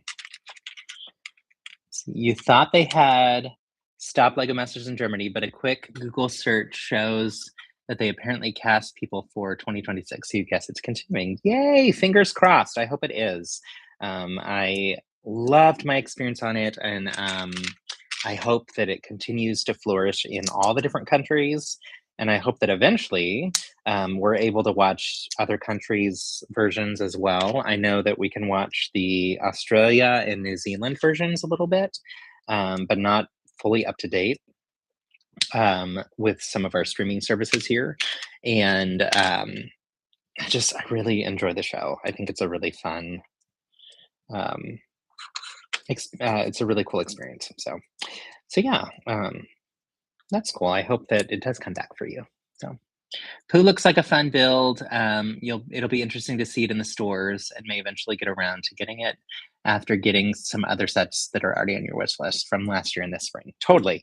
One of the things that I really enjoy as a part of the Gayfuls meetings that we have monthly is hearing people talk about which sets they are getting or just got, and realizing how a lot of these sets have long staying power. People will see them and it's announced and revealed, and we get a chance to build them potentially as ambassadors. But then oftentimes it's like I forget that it's still on store shelves because I'm already thinking about all the other new products. And it's so cool to then be reminded of like, oh my gosh, yeah, there were some really amazing sets that came out, and people are still actively getting all of them, which is really fun. So that's where I'm like having to remind myself, do not take this for granted. This is such a cool opportunity, and I really want to always be grateful about it and enjoy the opportunity and celebrate it as opposed to ever feel like it's a burden, because it's certainly not, for sure. Um, but yeah, I love to hear when people get a set on off their wish list that like they've had on their wish list for such a long time and they finally got it. And to hear them just love and enjoy the whole build experience. It's really fun to me when people end up like going back through my videos to watch a review on something because they want to make a decision about if they want to buy it or not. And then they chime in the chat or comments about like, oh my gosh, your review, like my mom decided to let me get this set because of your review, thank you for sharing this stuff or whatever. And it's like, oh my gosh, that's so incredibly cool, and I'm so happy that what I provided was helpful for other people, because that's my ultimate goal with it, is I want it to be something where um, people learn and enjoy it, right? As opposed to resent it. I know that sometimes people can get mad about people getting free things. So the German presenters were a bit cringe in your opinion. Oh, for Lego Masters, at least for you, your grandma enjoyed them more and even thought they were funny. But the contestants and their builds were cool. That's fun. Yeah, I each show has its own vibe to it. We had Will Arnett as our host for 5 years, and moving forward, they're switching to a different host, and it'll be interesting to see how the vibe changes for the show. I really loved Will Arnett, and I'm so glad that when I competed, that we got him to be our host at the time. And we also had the joy of getting to have Amy and Jamie as our judges. And so I'm, thrilled that that was our opportunity and experience. That said, I know that Boone did a fantastic job with the kiddos in the Lego Masters Juniors. And I think he'll do a great job with the adults if they do move forward with him, which I've heard they are, but I don't know for sure. So I'm thrilled that we got the OGs of Amy and Jamie and Will. So, but I want the show to continue forever. I think it's so fun. So. I've seen some clips from France and Germany just from getting to know some contestants who were on those, and seeing it on their social medias. But it's different than getting to watch the whole episode, just seeing the one reveal at the end is a different experience. So I would love to get to watch the full thing. And I would need it either dubbed in English or with subtitles so I could understand what's going on, of course. But yeah, a dear friend of mine that I've gotten to know through the Lego Ambassador Network, Christina, she was on the Denmark version, and they've already canceled that one. It doesn't exist anymore, and you can't watch hers anymore. And I was really bummed to hear that because we got to know each other kind of after the fact that, of me being on the show, and like got to know each other personally, and I want to watch her and her partner and celebrate them and stuff. So one of the really cool things about going to Scareback, which is a Lego convention in Denmark, is that like every third or fourth builder, it seems like, had been on a version of the show in their country, and so you were able to really get a sense of like how big and broad, of an impact this show has made, and get to see a lot of their builds, or versions of their builds, or pictures of their builds that they also had on display too. So I had planned to bring my Lego Masters mini builds from my season, and ended up not, just because I brought the Wicked Playwell, this thing here, and that took up a lot of luggage space.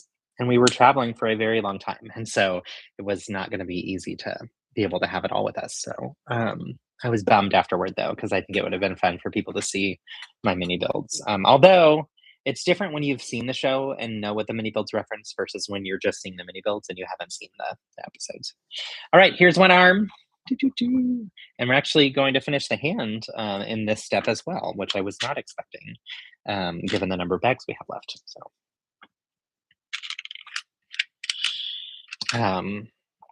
I have had a couple opportunities since the show where I've gotten to like talk with people about it, which has been really fun, that are like not necessarily AFOLs. And one of those was I helped out with a volunteer event at Thinkery, which is a children's camp, or not a children's camp, it's a children's museum that does STEM education for kids. And I have some friends there from Leadership Austin who invited me to come and talk to their kids. And it was so fun. And we watched the Wicked episode and then talked to the kids about it. And that was really, really cool. And they just invited me to chat with them about another event that they might be having. So I'm really looking forward to that conversation and to seeing where that goes. I would love to get a chance to be in front of kids again and just chatting about that experience, because it was really special and really cool. I also have a great relationship with our bricks and minifigs here. We've got 3 stores, and 2 of them we visit quite a bit. And one of them has invited me in to do different activities and things occasionally with some of the kids, and so that's also been a lot of fun, and provided a really neat opportunity. Okay, this is weird. The build steps tell me to put this plate on top, and you can see just below that are some snap bricks, and then it tells me to build this and to connect this here. But it has to connect both in and up at the same time. I think that's backwards. I think it should have had me do this first, put this on, and then cap it with this. So that's how I'm going to handle it. However, nope, I'm wrong. This is right. I was wrong. This flips upside down, so that bracket doesn't connect. I was like, something's wrong here. Me, I'm wrong. It's me, y'all. Okay, just kidding about that. Wait, you're still waiting for the US season 6 and the audition episodes that were filmed at Legoland, California. Yes, we are so excited to eventually see it. I know people who were there for the casting, and I think who might have gotten on the show, but I don't know for sure. So I'm really curious to know if they did. And if so, to see them flourish on it. So hopefully, yeah. Okay. Here's a little mitt. I love the little thumb. It's actually a nice build for his little hand. It's really cute. So he could do this, and he's doing thumbs up. And we'll put it like this. Yay, thumbs up. Okay, now let's do that again in reverse. So moving on to bag 9. I'm building another hand. I assume, yep, looks like it. And I'm gonna refresh my coffee because I'm in need of warm caffeine, and this is getting cold. Brandon, were you at the casting at all in Legoland, California? I had a number of friends who went. Some of them got the chance to actually audition beyond showing their mock to the judges, and others just kind of went, and it was a experience that they had, but didn't get to actually go through the full audition process. I don't really know exactly what it was about. I heard some rumors that it didn't go well for some people, but I also heard from people who were there that they had a really good time. And so I think, it probably all depends on the person.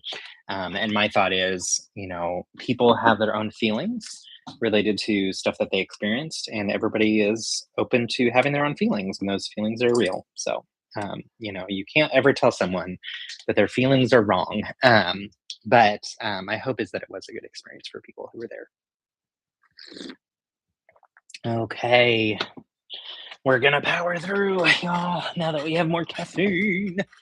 So you've been to that park 5 times, still waiting. Oh yeah, fun. I have never been to that park. We have been to 2 Legolands, the original one in Billings, which we've been to twice now, and to one in Windsor, which we've been to once, and that was a lot of fun. On our last trip to London, we took a couple extra days and started in in Windsor.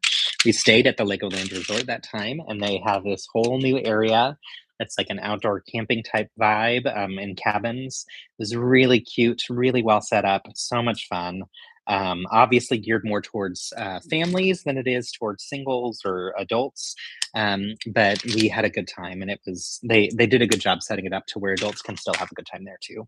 The second time that we went to Billund was this last time for Fan Media Days, and they actually had a stay at the Legoland Resort, so we got to stay in that hotel, which was really nice too. So it was nice to get to experience both of them, one on our own dime and one that was provided for us, which was such a great gift, such a kind thing. So really, really good experience at the parks. I know that they gear a lot of the activities and things towards kids, but they also have such a growing adult audience going to them that they need to continue to cater to that audience too, and I think they're doing a good job with it. So yeah, Windsor just turned 30. I saw that in the chat. That's an exciting milestone for sure. I don't remember how old the Billand one is, but that's the original, of course. And did y'all see the announcement today about the Lego House exclusive set for this year? Curious about your thoughts. I, for one, am very excited. um, we got to see that revealed at Fan Media Days, and it was so cool. You just found the first 3 episodes of my season. Oh, yay! Okay, cool. I am so curious to hear your thoughts. Please be honest, brutally honest for sure, and can't wait to chat more about that experience too. So, I've wanted to have my friend John, uh, who was on the show with me. I've wanted to have him come back for another live stream chat because we have such a good time together, and I miss him. He's up the road, like kind of far away, so we don't see each other very often. So it'd be nice to get to chat with him again soon. So maybe I'll have him as a guest again. So Rachel one is 57 years old. Okay, way older than I anticipated. Thank you for looking that up. That's fun. But yeah, the new Lego House exclusive set was announced today. If you haven't seen the video of it, I have a YouTube short up, as well as I posted it as a reel on Instagram today. And it was really fun to get to experience. So we got to go to Lego House for the reveal and started the day there. It was the first day of Fan Media Days. And the first thing they did was they gave all of us a sig fig from the Build a Minifig station. And they had printed the torso that says "I Heart Billund," or "I Heart Lego House," I think. And then they had found custom faces and hair pieces to closely match each of us, which I thought was so sweet. So they found one that had magenta hair for me, and they went with the route of one that has like basically my facial hair but no glasses, and like, the first thing I did was I took a picture of it. I was like, "This is super cute," and then I swapped out the head and hair for what I normally use for my sick pig. But it was so kind, it was so sweet of them to do, and in there, they included 2 accessories for us. One was a brick-built heart, and the other one was a trophy, and they didn't tell us why, and, the, trophy was because we were going to experience the new Lego house, activity called Lego House Academy or Lego Masters Academy, which was such a cool year to get to experience that because I had just come off the show airing in the United States. And then the other was the Brick Built Heart, and that was in reference to the set that they announced for us there and released. And so it's called I Heart Billund. And it's so cute. The set looks really neat. The Lego baby in front of the campus is really cute. Yes, agreed. So it's called I Heart Billund. They have a little brick built version of all different parts of Lego across Billund. So there's a reference to the Billund Airport, there's Ola Kirk's house, there's the Lego campus and the Lego factory, there's Lego Land with a whole bunch of Easter eggs, and Lego House in the center with a whole bunch of Easter eggs as well. And in front of the Lego campus, there is a giant minifigure wearing blue pants and a red shirt. And so they replicated that with a little baby minifigure that you're talking about here. That I think it was, yeah, JJ wrote in the chat and replicated it with that baby that's like the same as the little space baby and everything, right? But it's the first time that it has dual tone where it was printed with red and blue. So that's a big deal, which is super fun. But yeah, it was really neat to see the reveal. Stuart was still working there. It was like his he announced that he was going to be leaving soon at that time, I think. And so it was nice that it was like his last presentation about the last set that he got to be a part of, which was cool. And yeah, just such a treat to get to hear about. And the coolest part of that whole presentation, which I didn't do a good job filming this part because this was again the very first thing we did at Fan Media Days, so I was overwhelmed. I hadn't figured out exactly how I was going to handle content and what I was gathering and all that kind of stuff. But they had a Lego historian there who gave us a history of Billund and how it applies to the set. And that was fascinating because it was just like a deep dive into Lego's history too. They've taken over that whole city is really just Lego pretty much. And it's really a tiny town. It's not a city. But it was such a treat. It was so fun. And Didak was there, who does the graphic design work on the poster art. And he's a Lego master builder as well in his own right, but that's one of the things he also does. And so he hinted at how he was going to do an art piece maybe for this, and then we finally got to see that today. So that was news to us when we got the assets to share with y'all. So I was very excited to see that poster. I really want that as a print. Um, so yeah, it was really, really cool. And they sent it to me to review. So I'll get to share it with y'all, which I'm very excited about, especially because I don't know if we'll get a chance to go to Denmark again this year. So I don't know if we would have had a chance to get this set.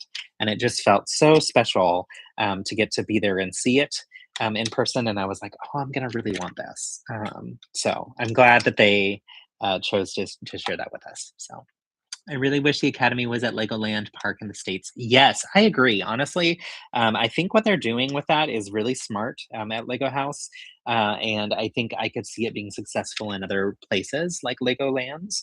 I know Lego purchased Legoland back again, so they own it again. And if you didn't know, it started as a part of the Lego company and then it kind of branched off into its own thing for a while. And then it came back into the Lego umbrella again. So I could see them potentially doing that eventually. But I also know that they like to ensure that the Lego house experience is a high end experience that people won't get elsewhere. So sometimes I think maybe that would be something they'd keep exclusive. I don't know. But I do think it's worthwhile for them to consider expanding it because it's really, really fun.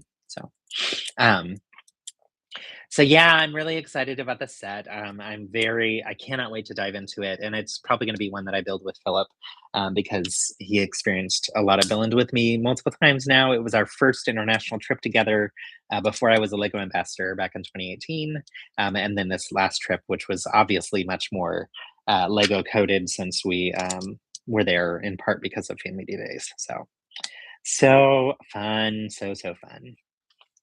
All right, we have another arm.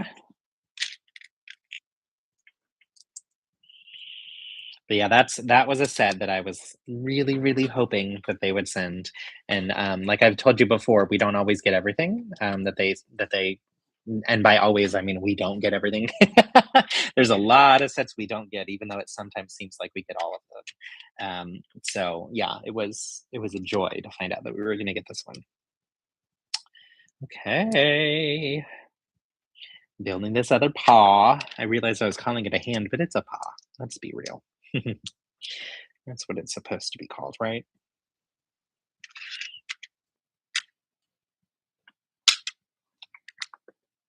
Hmm. Here it is. Let's see. Merlin Entertainment bought it in 2005. The Christiansons bought shares of Merlin in 2019 and have slowly gained back property control for the parks. Interesting. I couldn't remember exactly how that process worked, of them getting it back. So interesting that that was the process. But yeah, I do remember the piece of Merlin Entertainment owning it, and because of that, so much of what happened at Legoland Parks was not kind of governed by what Lego does, and they had to license things to Merlin Entertainment for them to use them and stuff. And it's like that's so interesting because it still has the name in it. Similarly, Lego Masters is not technically Lego; it is its own thing. Now, Lego is very involved in it and legally has a lot of things that they own related to it to make sure that certain things stay a certain way or whatever. Um, but yeah, okay, this is fun. I was noticing as I was building this that there were some parts on here that were yellow. And I thought, ooh, did they put the wrong color in because he's yellowish orange? But that's not the case. They're intentionally yellow, and it's because they are making it clear that our friend Winnie the Pooh has stuck his hand in the honey pot.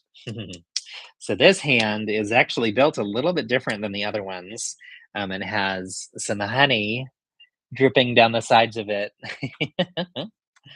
So that's fun. I like that.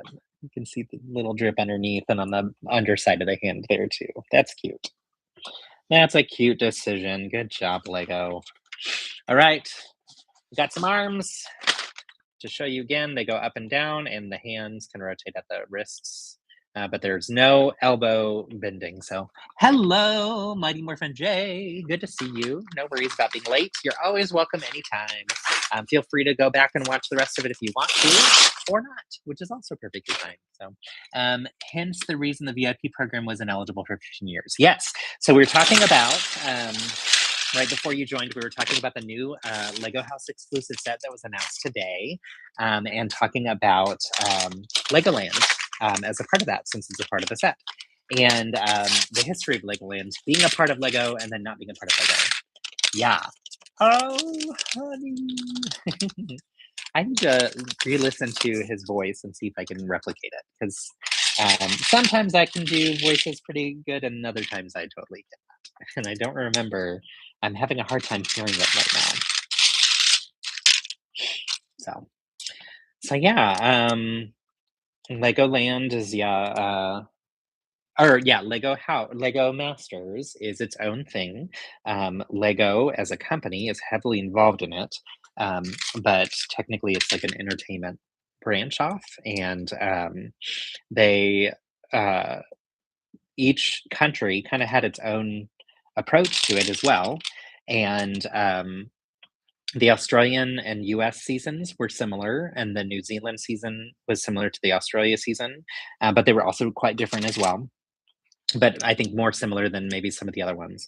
And eventually, um, the people who work with Lego Masters across the board wanted to start bringing more of it together. So they started to the guy who was the challenge producer on my season ended up getting kind of promoted into a very different job where he is more involved in the global connection between all the different countries, Lego Masters. And I love that because it means that the quality will improve in some places and will solidify and kind of stay level across the board.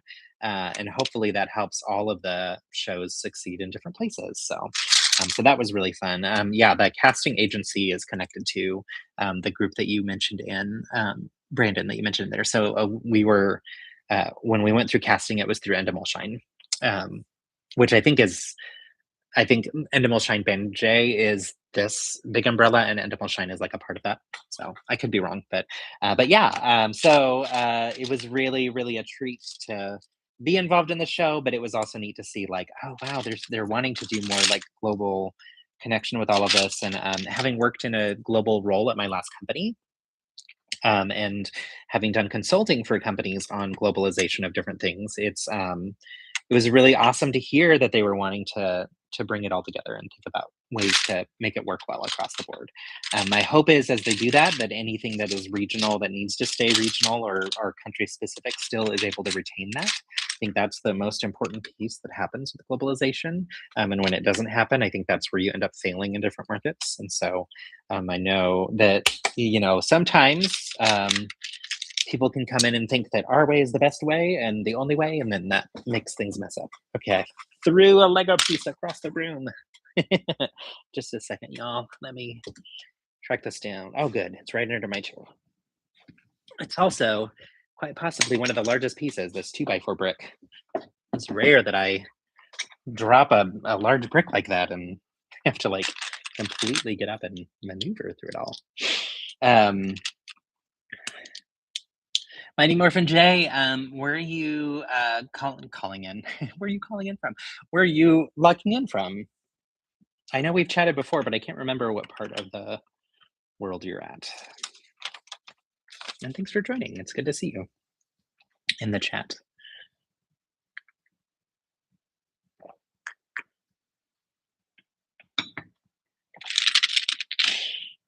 Is anybody planning to go to Bricktastic? I think that's this weekend, right? Oh, I need to be careful. I'm throwing Lego bricks left and right. Enrique from, oh my gosh, hi. Thank you. I didn't realize that was you. I was like, I know this screen name and I've chatted with you before, but it didn't connect with me of who you are. So hi, good to see you. I'll see you this weekend at the TechSug meeting. So assuming you'll be there. So fun. Yeah, Bricktastic is this weekend, I think, in the UK. And then the new one, Brickcentric, I think, in LA, Las Vegas area, LA, I think, and that one's coming up soon too. So that one I think is in March. So a couple of weeks away still from that one, but we won't be going to either, unfortunately. We've got some friends that are going to Bricktastic this weekend that are from the US that traveled for it. And I was like, oh, I wish we could be there. That'd be so fun. So if you know Dan from Two Gay AFOLs, Simon and Dan, we're very good friends with them. I've become very close with Dan over the years, basically because of this amazing hobby, which is so fun. And they became ambassadors. I think the selection process right after the one that we became, or that I became one. Anyway, Dan is there showing them all a good time, which is fun. So it's like, oh, I wish I could be with y'all. When I was looking back through my pictures and photos and things from the reveal of the Lego house set today, because I was pulling together my content for it, I saw a whole bunch of selfies of me and Dan, because that was the first day when we saw each other, and it was like, oh my gosh, friend, I love you, I miss you. So he's a great guy, as is Simon. They're good people for sure. So I wish we all lived closer. And really, honestly, there are so many wonderful people that we've met through the Lego community, of course, that I'm like, it would be so wonderful if we all lived closer. So I'm thrilled that we have such a wonderful lug here. We do have a great crew in this area. So if anybody wants to move to Austin, we'd love to have you. But that's part of why I love going to conventions, because we get to see people in person. So like Zach, who we see almost every convention we go to, which is so fun. So fun. It's been great to become friends through this really cool hobby. So. And also then it's like you find these small world connections that you didn't realize that exist. Like the fact that Zach and I both had experience with Colorado State University as an example. Like everything is such a small world. Okay, we are building 2 of these pieces. It looks like this is part of the head. I think it's the sides of the head. I'm gonna do this again where I just build them twice. Actually, it's a very simple build, so I'll finish this first one first and then continue. Doo-doo. Enrique, do you have any excitement around uh, these Winnie the Pooh sets? Or not? Or is it not quite your speed? I would think you would like these actually, but I could be wrong. So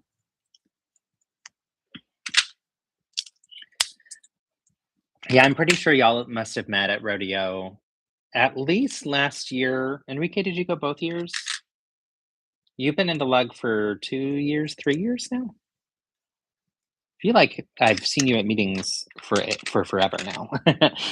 But but yeah, you love Winnie the Pooh, huge Disney fan. I knew you were a big Disney fan, so I was like, I feel like this is going to be right up your alley for sure. Yeah. You've been to just one rodeo, is that right? Was that your first rodeo? I can't remember. So, um, yeah, we met Zach initially through Brick Rodeo, and then saw him at Slopes, Colorado, and Slopes, Utah, which is great. So, okay, so we're putting these on, and they go.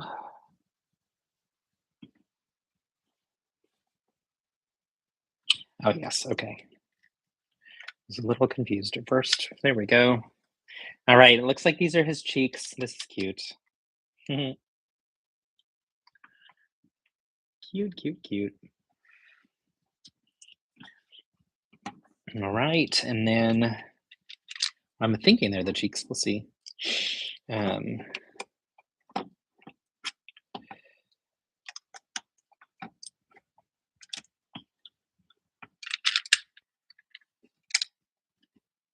Enrique, Philip, and I are trying a new to us bowling place, which is fun.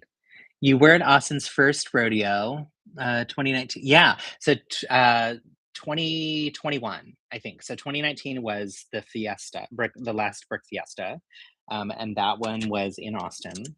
Then 2020, it was supposed to be Brick Rodeo or Brick Fiesta in Houston, and of course, the pandemic changed everything, as well as it changed the name of our convention. So it went from Brick Fiesta to Brick Rodeo, and it also stopped bouncing between four cities. It used to bounce between Dallas, Houston, Austin, and San Antonio, and started to bounce only between Austin and Houston, which I would love to get to travel around more of Texas to see, to go to the convention. I think that's fun. But from a practical standpoint, with running a convention, having been on the planning committee multiple years now, which I'm not this year, but all past years I was, it's actually really hard to sustain something that bounces from place to place because you have to form new relationships every time you return to a city, with the people that are running the hotels, or the people that you would work with behind the scenes that help make it run. And it's harder to get deals on things, discounts and good prices and that kind of stuff, when you're constantly relationship building. And so we switched it at that time to just Houston and Austin, which I think was a smart move, and that has helped with the continuity of it all. But even with bouncing between the two places every other year, there's still a lot of lost time with like having to redo. Oh my gosh, this is adorable. Having to redo like relationship building each time because people change in their jobs all the time too in the hospitality field. Okay, y'all, this is so freaking cute. Oh my gosh. I love it so much. Okay, so we're getting the adorable cheeks, just like I thought, and then that little mouth, like, ah! Okay, I'm obsessed. This is fun. Um, so yeah, yeah, I used to do San Antonio and Dallas, and yeah, oh my gosh, it's so cute. So when it was my first year in Tech Slug was 2018, and I joined February, and the convention was in July, and so everybody was talking about Brick Rodeo, and it was going to be in San Antonio, and I was like, "Oh, that sounds like fun," but I don't really need to go. It's fine. And also, I think I probably missed the opportunity to buy an all access pass at that point, but I don't know. And so I remember being like, "Oh, it sounds like it's gonna be fun, but, I'm just gonna have to miss out." And then once it got close to it, I was like, "Oh, I'm sad. I think this actually would have been fun." And so the next year I told Philip, like, "We need to go." And thankfully the next year it was in Austin. And so we had the chance to participate in Austin, which was great. And then after that, it became something that we do every time, every year. We go to all the things. So bouncing between Houston and Austin has been nice. And it's great because when it's been in Austin, we've mostly stayed at home and not stayed at the hotel, which is great from a financial standpoint, but also meant that we missed out on some of the fun that people participate in, like after hours and whatever. And so we liked going when it was in Houston because then we would actually get to stay at the hotel, um, and not have to worry about our dog because she was with her aunt and whatever. Um, so yeah, so this year it'll be back in Austin. It's technically in Round Rock, which is just north of Austin, but it's basically a suburb of Austin. And yeah, we're looking forward to it. It's going to be a much bigger space than we've had before. Okay, I am super impressed. That is such a cute, cute build. It looks like the eyeballs. I'm wondering if that's where this other sticker is going to go. It says "think, think, think," or it might go in his head with his brain. We've got 2 more bags, and then we'll be done.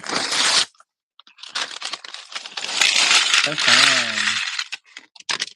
Love the face build on Winnie the Pooh. The Mickey face on the Imagination set with all the Disney scenes had a creepy face. We're headed in the right direction. It was, yeah, the smaller one where he's like the Fantasia outfit. Is that the one you're talking about? Um, it's I love that set. I had so much fun building it. But yeah, I like that this one, because of the size, is able to be more precise with the build. And I kind of felt similarly with Piglet. It's cute, but it's shaped the best they could using the parts they have at that scale. And I feel like they could have shaped it a little better. Not to complain, I still think it's an adorable build, but obviously this Winnie the Pooh is going to be a much more solid final product. So yeah, yep, that's your favorite version of Mickey. Me too. I love Mickey wearing the robe and the wizard's hat. It's so iconic. I grew up loving that film, and the whole concept of that film. So um, Walt Disney's brother was a big fan of, and Walt were big fans of classical music. And when they first introduced Fantasia, the idea was that they would do this over and over again and refresh it with new scenes, with new music every 10 years or so. And so they did the original Fantasia, that's so iconic, and where that scene comes from, where that famous Mickey comes from. And after doing that, they stopped making them, and they didn't have another one until 2000. And so that's why it's called Fantasia 2000. It was like 40 years later, I think. And they kept some of the originals that they remastered, which was beautiful. And they included my all time favorite classical piece of music, or not classical, instrumental piece of music, which is Rhapsody in Blue. And that is by far one of my favorite um, music pieces ever, but also one of my favorite Disney uh, illustrations, animations ever. It's so beautiful. Actually, I think I might watch it this afternoon or this evening or sometime soon because I love it so much and it's been a while. Um, I remember being so excited to buy that on DVD. So I have it on DVD somewhere around here. It might be on Blu-ray, but I think it's on DVD. And yeah, it's just beautiful. Okay, why is this not fitting? There we go. Okay, so we're getting more rounded pieces for the back of his head. The back of your head looks ridiculous. Wonder if everybody knows what that's from. It's really a dumb reference from childhood. Okay. But yes, so I wish they would still keep doing Fantasias. I think that was so fun. But yeah, that scene was so cool. Definitely did justice to the song. Absolutely. And it was the animation style of Al Hirschfeld. And Al Hirschfeld is the artist who did all of these iconic illustrations for the news for all the Broadway shows. And um, they even end up naming a Broadway theater after him, the Al Hirschfeld Theater, which is where we got engaged. After seeing Kinky Boots there, and so we love his animation style. It's beautiful. It's iconic and classic, and they set the whole scene of Rhapsody in Blue essentially in a New York type setting, and it's this just incredible visualization of what that piece of music is. So really, really fun. So I would love to have an original Al Hirschfeld in our house sometime. Our friend Will has one. Our friend Will from Texlug, and I remember being at his house with Philip one day. We were picking something up, I think, and he was giving us a little tour of his place. And it was just like, "Oh my gosh, Philip, look what's on the wall!" And I said, "Do you know who did that piece?" And Will thought I was asking him, and he was like, "Of course I do." And I was like, "No, no, no, I mean Philip." And Philip knew, of course, too. So at quick glance, it's obvious if you know Al Hirschfeld. So when we went to Broadway or to New York for Philip's 40th, we also went to the Broadway Museum, which had just opened, which is a great experience, y'all. But they had a whole exhibition about Al Hirschfeld there before we were there, and it was over by the time we got there. But they had T-shirts and some prints and things, and so we both got a T-shirt of his as well. So, oh, this is cute. Okay, we're building a little thought bubble. I'm guessing this is going to go in his head. It says, "Think, think, think," because our Winnie the Pooh friend is very forgetful. Ta-da! Yeah, so that's a fun piece of trivia for you. A really great little fun fact that you could throw out at trivia someday, maybe. So, but we love the artwork of Al Hirschfeld. It was a huge honor if you were a Broadway star to have um, to have him create a visualization of you and your character from a show. That was like a peak honor for people. And he would do it for the newspapers, like when they were doing reviews of the shows and things. And so when you go to see Broadway shows, oftentimes you'll see a lot of his artwork in restaurants around town and at the shows and all different places, which is fun. And if you go to the Al Hirschfeld Theater in particular, which right now has Moulin Rouge, which we also saw when we were there for his birthday, it's full of his artwork, which is great. So one year for Christmas, Philip got me an art book of his work, which is just so cool. So that's a coffee table book, but it's one that I need to actually go and read because it's full of really fun gems and stories. So yeah. Um, it's very line drawn. For those of you who don't know, I would highly recommend that you all put in your to-do list to watch that. Um, Even that clip from Fantasia 2000, if you don't want to watch the whole thing, just to see and experience that style of animation, and then to look up Al Hirschfeld. So just, yeah, because it's fun. Because it's fun. It's fun. It's fun. All right. Think, think, think. This is so cute. Okay, it is inside his head, y'all. This is perfect. I love when they do things like this. Okay, now we use a lot of these curves, so we're getting the ones that have a little chip out of them as well. I can't remember what you call them. They're great for adding some fun detail, which you'll see here in a second. I love how they look when you put two of them on a corner together.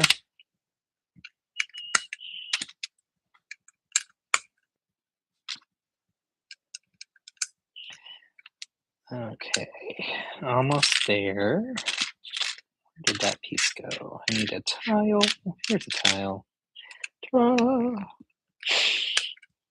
So yeah, no one answered about the Olympics. Are y'all not interested in the Olympics? Not watching it at all?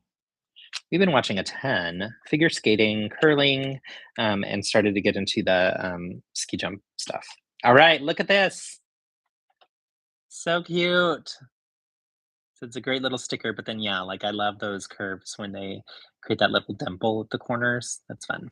And that's gonna go on top of his head, right behind his eyes, and it looks like, yeah, it looks like it's gonna go right there. So it's the very top of his head. And I love that his brain is empty otherwise. Think, think, think. Come on, buddy. So fun. Yeah, we're making good time. It's just after 3, and we're definitely gonna finish this set, so, I had initially planned with these live streams to have them be 2 hours, more just for me to, like, manage my time and think about, like, how much time I'm spending doing these types of things, but it's become 3.5 to 4, or 2.5 to 3, I mean, and that's working well for me, so, it seems like y'all are okay with it too, but I appreciate that y'all have chosen to spend time with me, through these, live streams. It's been a lot of fun. So thank you for joining, and thanks for the feedback, whether you give it to me now or later, about what you'd like to see during these live streams, or what you like or don't like or whatever, because that's always helpful for me too to make sure that whatever I'm putting together is a worthwhile use of your time. So I say the thank you in advance of asking the question. Do you have any feedback? And feel free to DM me too if you'd prefer to do it that way. But I'd love to hear from y'all on that though, for sure. Okay, this is saying I should have 2 more of those little chipped pieces. Here they are. Okay. I'm gonna say they're not showing up in my space. Um, okay. Oh my gosh, here, I need to move this so you can see the face being built. Love that thought bubble in the head. Less room for woozies. Yeah. Woozles or woozies? I can't see if that's an L or an I from where I'm sitting. Not really watching anything for the Olympics, already busy with different soccer leagues. That's fair. That's very fair, for sure.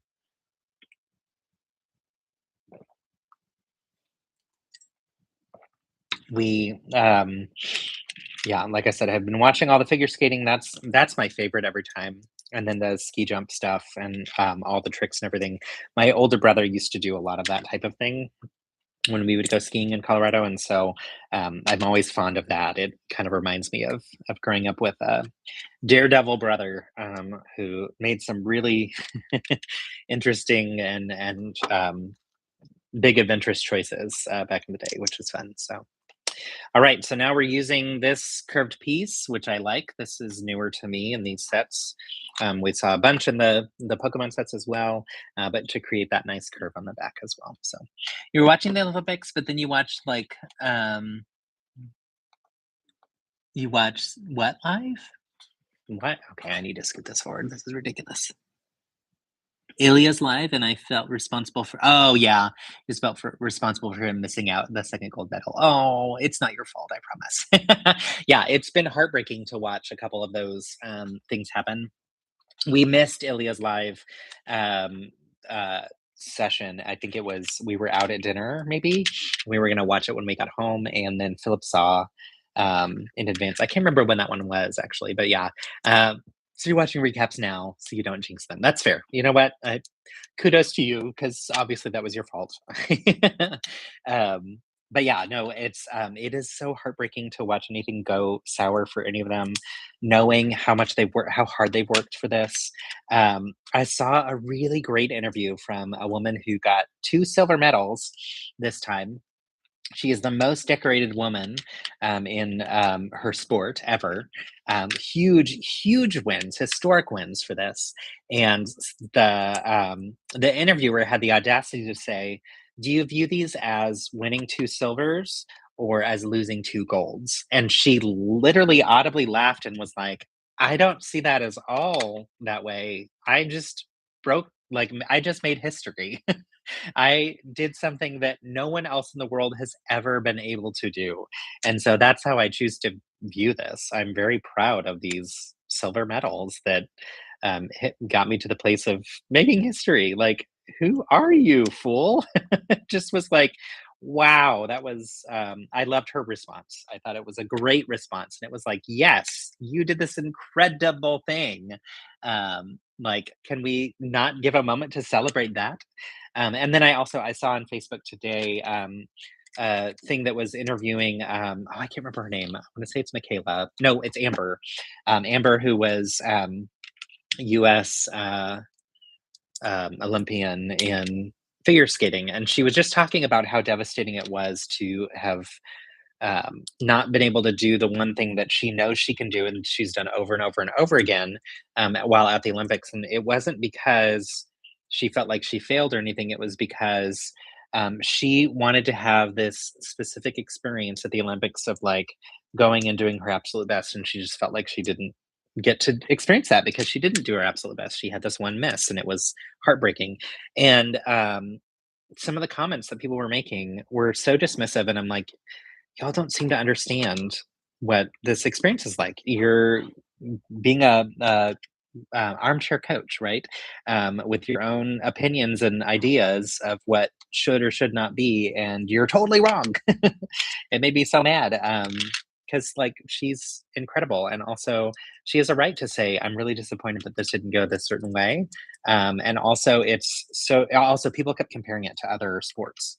And it was like, sure, you can make a mistake when you're a football player in one game, and then you can play another game and another game and another game and all these other things, and it adds up to an entire season.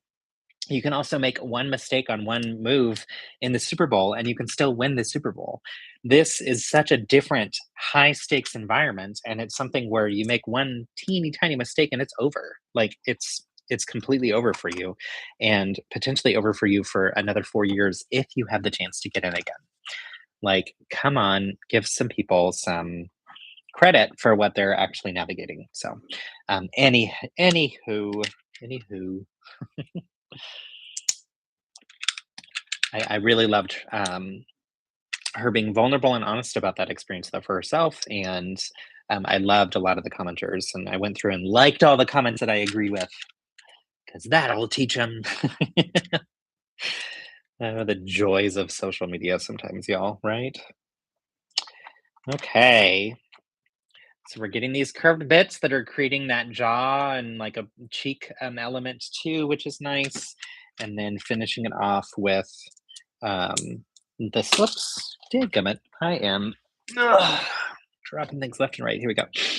Finishing it off with this last section here.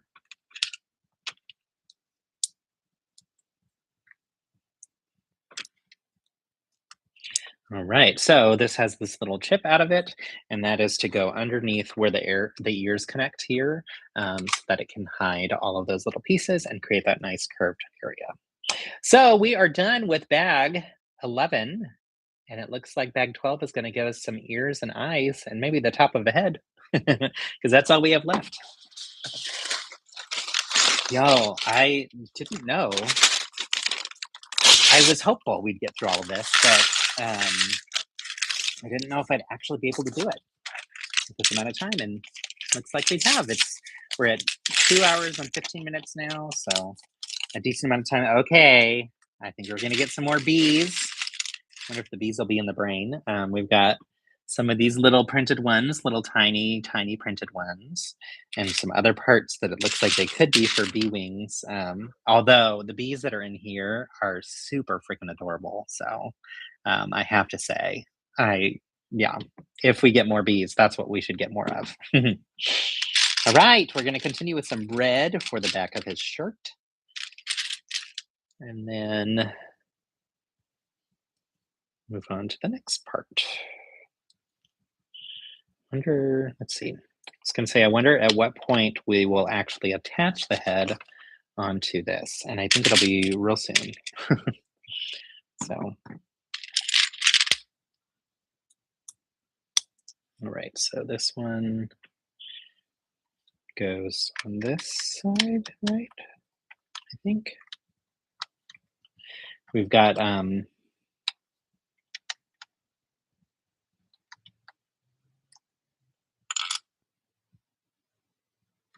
I miss something? I did. Okay. We're using brackets here on the side as well as some snap brick building techniques. And to create the top part of his collar, you have to connect it. And I was missing a plate. And so the math wasn't mathing. But now it is. Right, so that'll connect here, like so, and then finish off with this. Is that right? Is that the right direction? I think I have those the wrong direction. I have them the wrong direction. So I need to flip those two, and then it'll look a little bit more like a collar. That's cute. Yeah, there we go. That's better. Yeah, the honey pot turned out great. I did this yesterday, and it's a really awesome solid build. I'll show you after I'm done with the head because I want to finish this guy first, and then I'll walk through all the pieces one more time to show you. But it opens in a really cool way. They have some space to hide some minifigs inside, and a fun little scene inside, and some great stickers. So it's a fun addition to this build. I think that's one of the things I really love about these sets is those hidden details that they fill in and add into the experience. I think if I were to ever design or build something of this scale that's like a character, I would want to incorporate some type of like hidden features because just think that's so fun. Which now I'm like, maybe I need to start thinking about that for a convention. That would be really, really fun. I've got some ideas of some big characters I would want to build that would be like this type of scale, but I'm intimidated by it, y'all. It feels like a big commitment to dive into, and it's one that would take a long time to get around to doing. You built the Pixar lamp a few weeks ago, and it was jam packed with Easter eggs. It was. We also built that one a few weeks ago too. Loved it so much. Philip got me for Christmas the light kit that makes it into an actual lamp, and we have to put that on soon.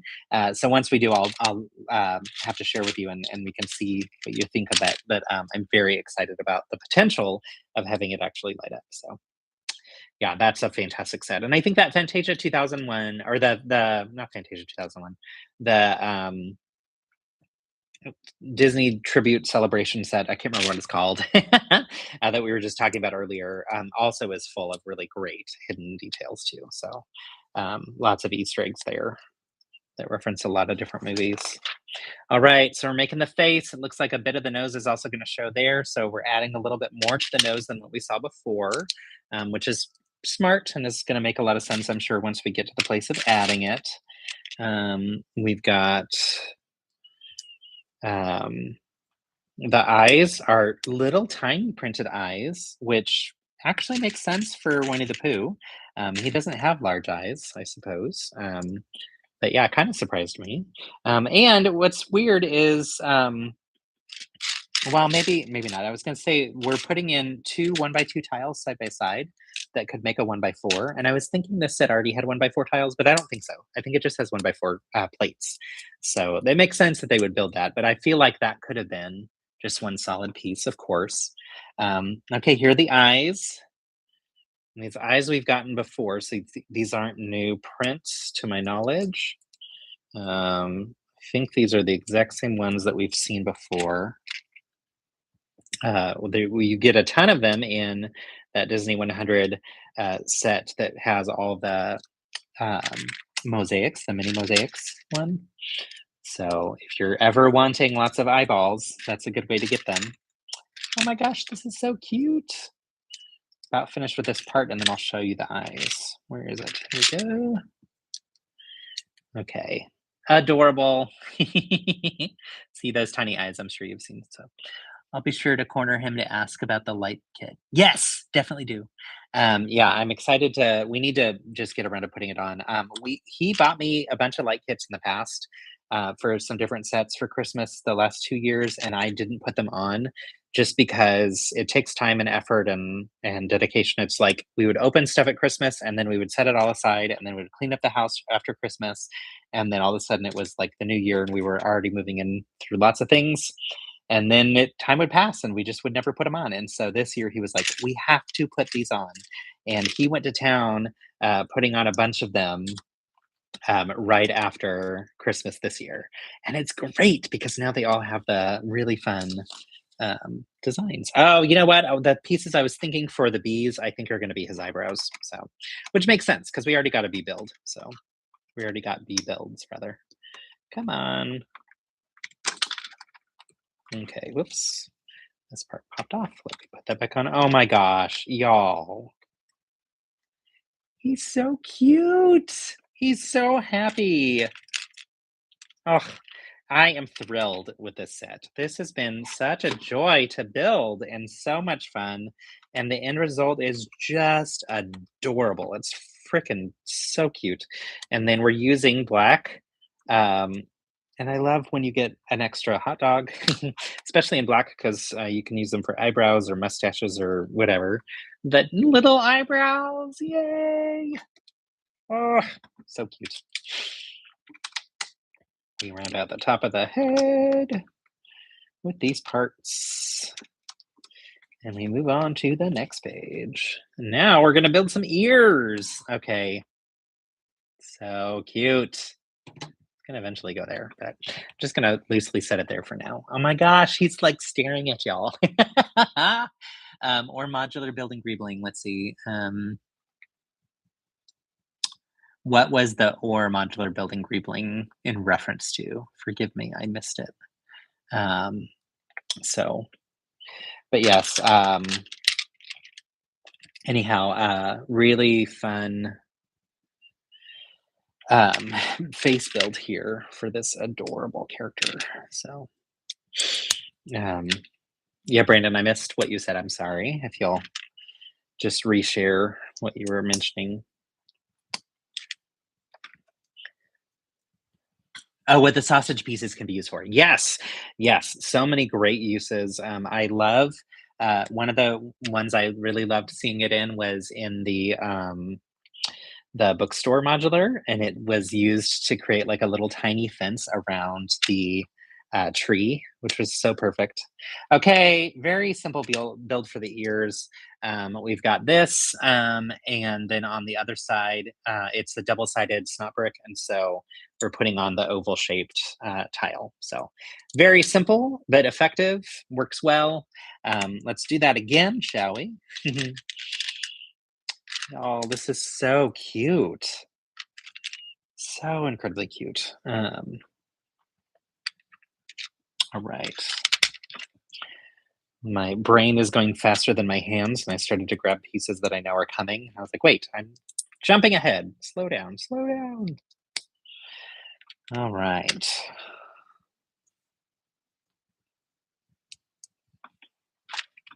Y'all, I started going to physical therapy for an issue that I'm having in my arm.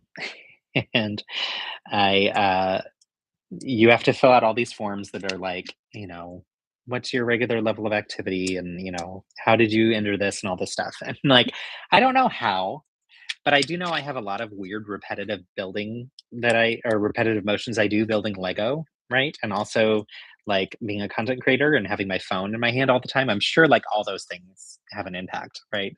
And so I was talking with her about it and I was like, I kind of have a weird job more or less. Like this is something that I do. And it was just so funny. She's very sweet. And she actually was like really like, I have so many follow-up questions. And I was like, yay, we're gonna have so much fun over the next couple of weeks as I'm in this with her. So but she's great. I really like the physical therapist that I got to meet the first day.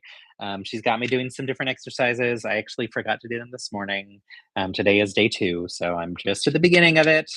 But my hope is to get to a place where I'm not having the pain that I'm having, which is making it hard to lift weights. And I was wanting to build my upper body strength last year and was having this issue. And so I paid for a gym membership that I didn't use, which is not fun because of this. So it will be fixed. But yeah, I was telling her like my goals and what I'm wanting to do and all this stuff. And she's like, you're in the right place. So it was very nice to meet her, and I really like her. So I doubt she's on the live stream. I don't think she cares that much about Lego. But she is so fun, and yeah, she was like just so funny to be like, "Oh my gosh, I have so many more questions for you." So, and I was wearing my Wicked T-shirt. She said, "Oh, do you like Wicked?" And I was like, "Wow, let me tell you." Oh, thank you for the kind words. I appreciate that. The fact that I'm Actually taking the step to go to physical therapy means that I believe it will work and it'll all be fine soon. 6 weeks of doing some little exercises daily should get me to a place where I can go back to building my upper body strength again, and that'll be good. So, but yeah, I put it off for so long, mostly because insurance is so stupid in the United States and so confusing, and I didn't really know exactly if I could go and if it would be paid for or not, and how much would be covered and all that stuff. So now that we have all those answers and a plan for it, I'm able to finally go. But yeah, that part of that was my own delay. Part of that is just the reality of our healthcare system here, which we don't need to go into any further, but it's not my favorite. We'll put it that way. All right, y'all. Fun other hidden detail inside the head. So this just goes on top and it just rests on there, actually. It should anyway. Let me get that to be set up correctly. There we go. So the top of the head, this just rests in there. But when you lift it up, there's a little jars of honey and a little bee. That is so cute, right? So there we go. So that goes here. This then is just going to snap on. Come on, snap on. Snap out of it. Come on. Okay, let's try this again. One more try. There we go. Yay!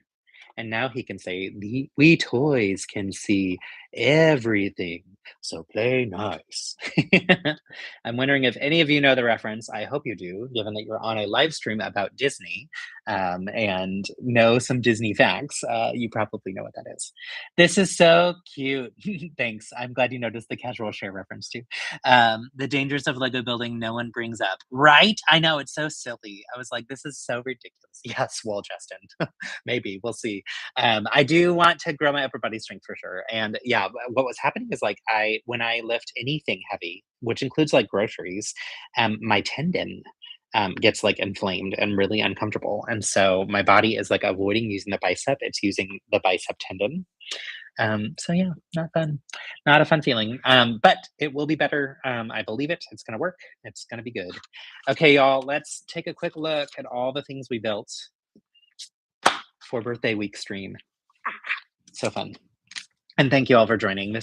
I love getting to do this, but I love getting to do this because you join, and it's so much more fun with you here. So thank you. So, day one, we built Piglet. Piglet is super cute. It doesn't really have a ton of posability, but you do have the arms that can go up and down and a little bit out. He's holding a balloon, which is cute, and he's holding a little flower.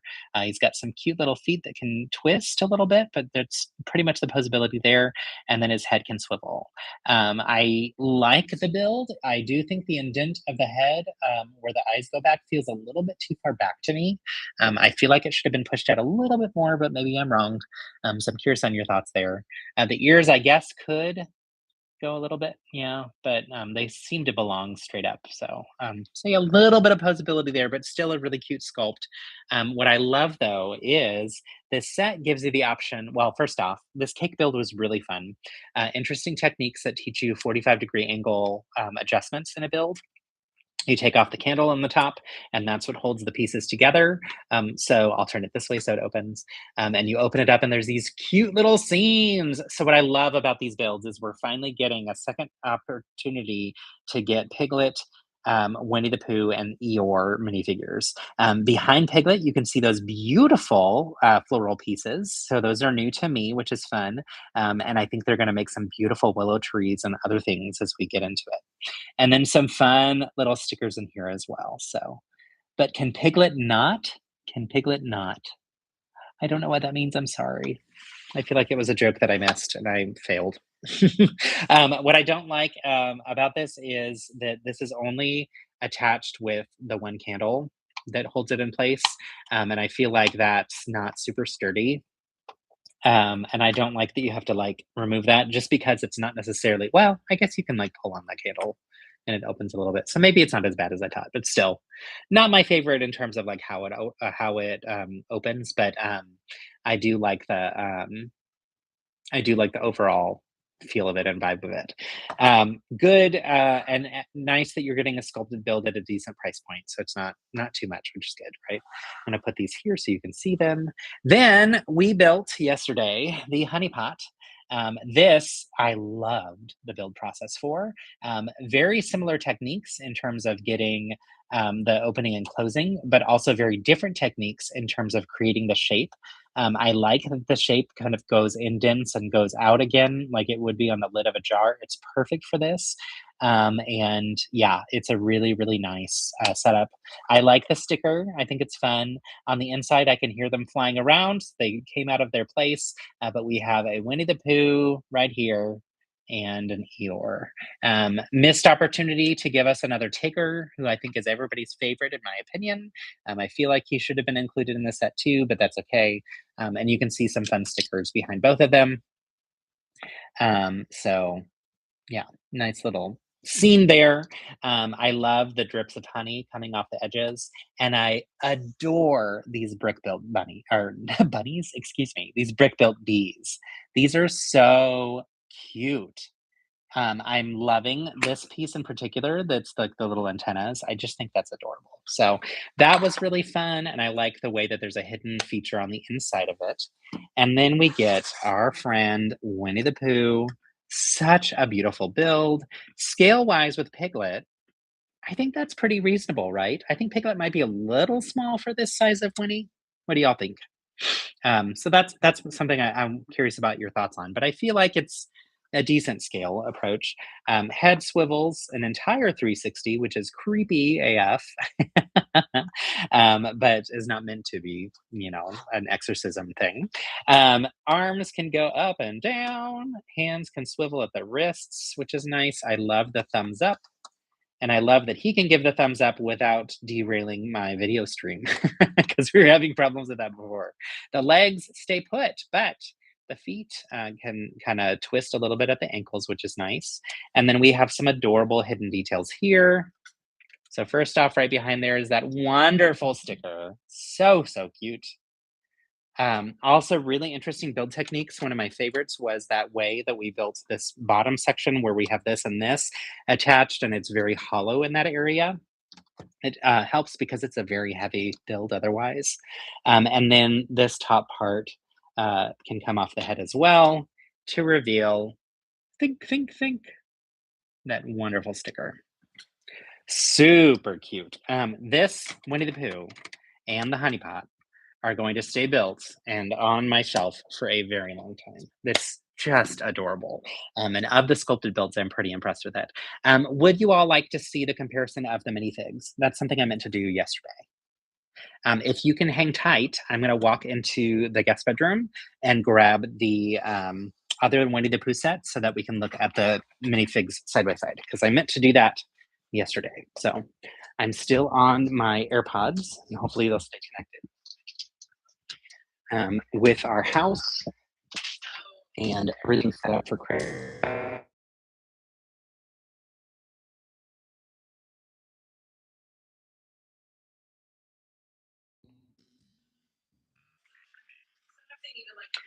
So this set is one that I highly, highly recommend.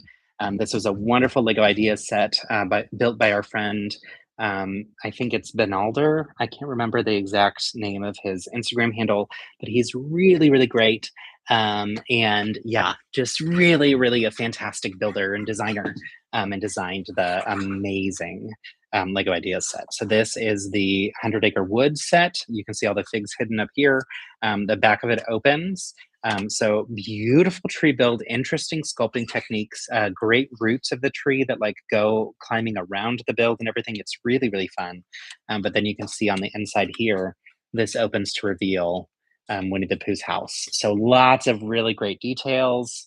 Trying to see on my own camera where I have this. I think this works for y'all. Lots of great details and hidden things in here, which is really fun. So let's compare the minifigs real quick. Winnie the Pooh has a different print, it looks like, for the torso. So that's one thing I'm noticing right away. First off, I'll show you. We get a Tigger, which is freaking adorable. Just so, so cute. This is one of my favorite minifigs. for real. Really, really cute. We get the 100 Acre Wood sign, which is stickers, and a little honey pot. And honey is spelled with one end backwards. And when I look at this, they didn't do that on this, which is interesting. I don't know why they didn't do that on the sticker. That was brought up yesterday too. We also get rabbit. Wonderful molds for these that fit perfectly for the characters. On the back of rabbit, he's got a little tail, little cotton tail. Also, you can see all the stripes. Just a really fantastic print for Tigger. And then we get the three that we are replicated. So in this set, this Eeyore has the little pin the tail on the Eeyore, like bow, right? So it's kind of surprising we didn't get a bow with this one. Here is the new set. I'm going to look real quick first, and then I'll tell you what I notice. These look identical to me. I think they are, which makes sense because this would be a very expensive mold, I'm sure, for them to replace. Here's the new, here's the old. Only difference I see is that the old has the bow on the tail and the new one doesn't. But the hair and everything looks shaped exactly the same. Let's look at Piglet next. Okay, I just pulled on the candle and it worked really well. So I think I take back my thought on it being a little difficult to open. The molds here look very similar. The prints look very similar, although the stripes in the new one look ever so slightly lighter in color to me, but like ever so slightly. So that might just be my print that I have. And this one is holding the book. So that's, whoops. Oh no. I dropped the old one. Piglet. Here we go. Okay. Here are the two. I'm going to zoom in real close for you to see. This one here is new, and this one here is old. Oops, there we go. So you can see their torsos and everything pretty much identical. So, yeah, the bow should have been a very simple thing for them to add. I'm really curious as to why they didn't. And then the last one, this one has a different print for the torso. So that is the only thing I'm noticing. I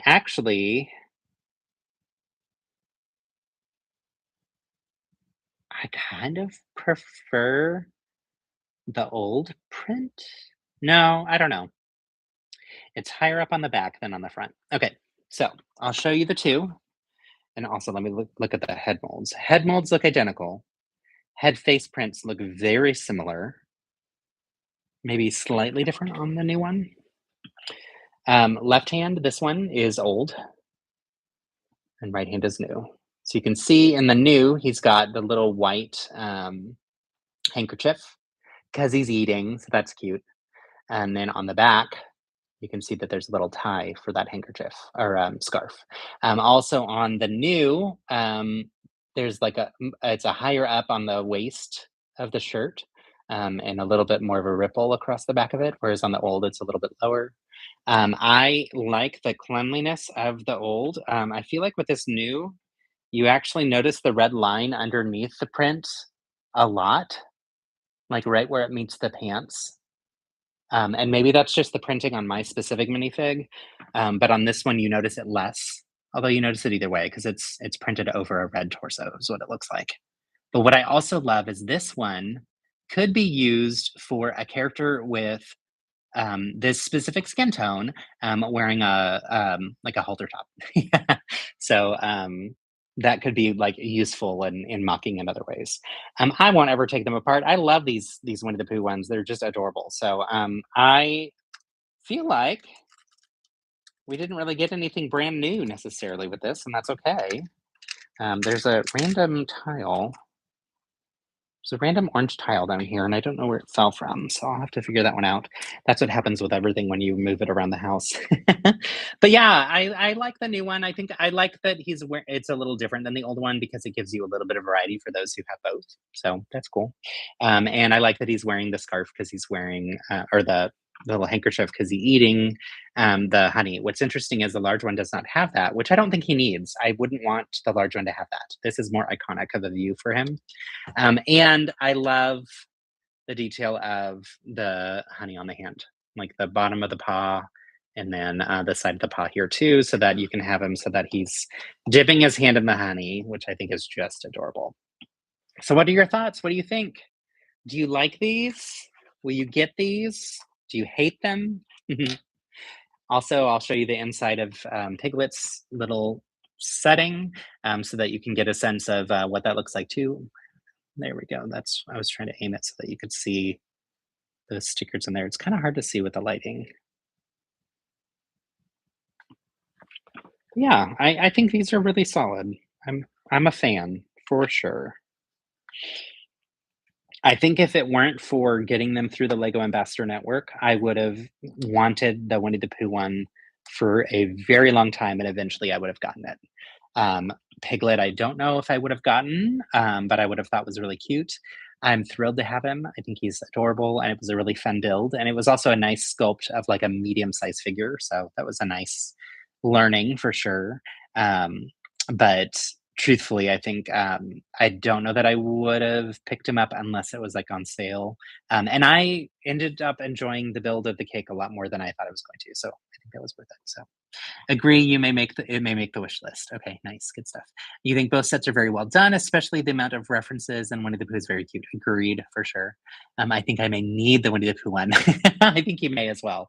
This one I feel like was designed for you for sure. Very fun. This was a really enjoyable experience, and honestly, I had a lot of fun going live twice this week. So thank you for those of you who were able to join both days. If you joined one day, also thank you. It's really fun to have you here. I really appreciate the support that you've provided for me and for my channel, and just the support that you provide for me in life too. If you are doing the build challenge, I will be sharing something tomorrow that is our prompt for March, and it'll be due March 15th because my goal is to always have it due on the 15th of the month to give people something to kind of think towards. So that's what we're gonna head towards. Big hugs to y'all. Thanks again. This was so much fun. I am gonna log off and take a break, and then maybe I'll get to filming some stuff for the build challenge. Have a wonderful, wonderful afternoon. Thanks for the birthday wishes and for everything. And yeah, build kindness. Bye, y'all.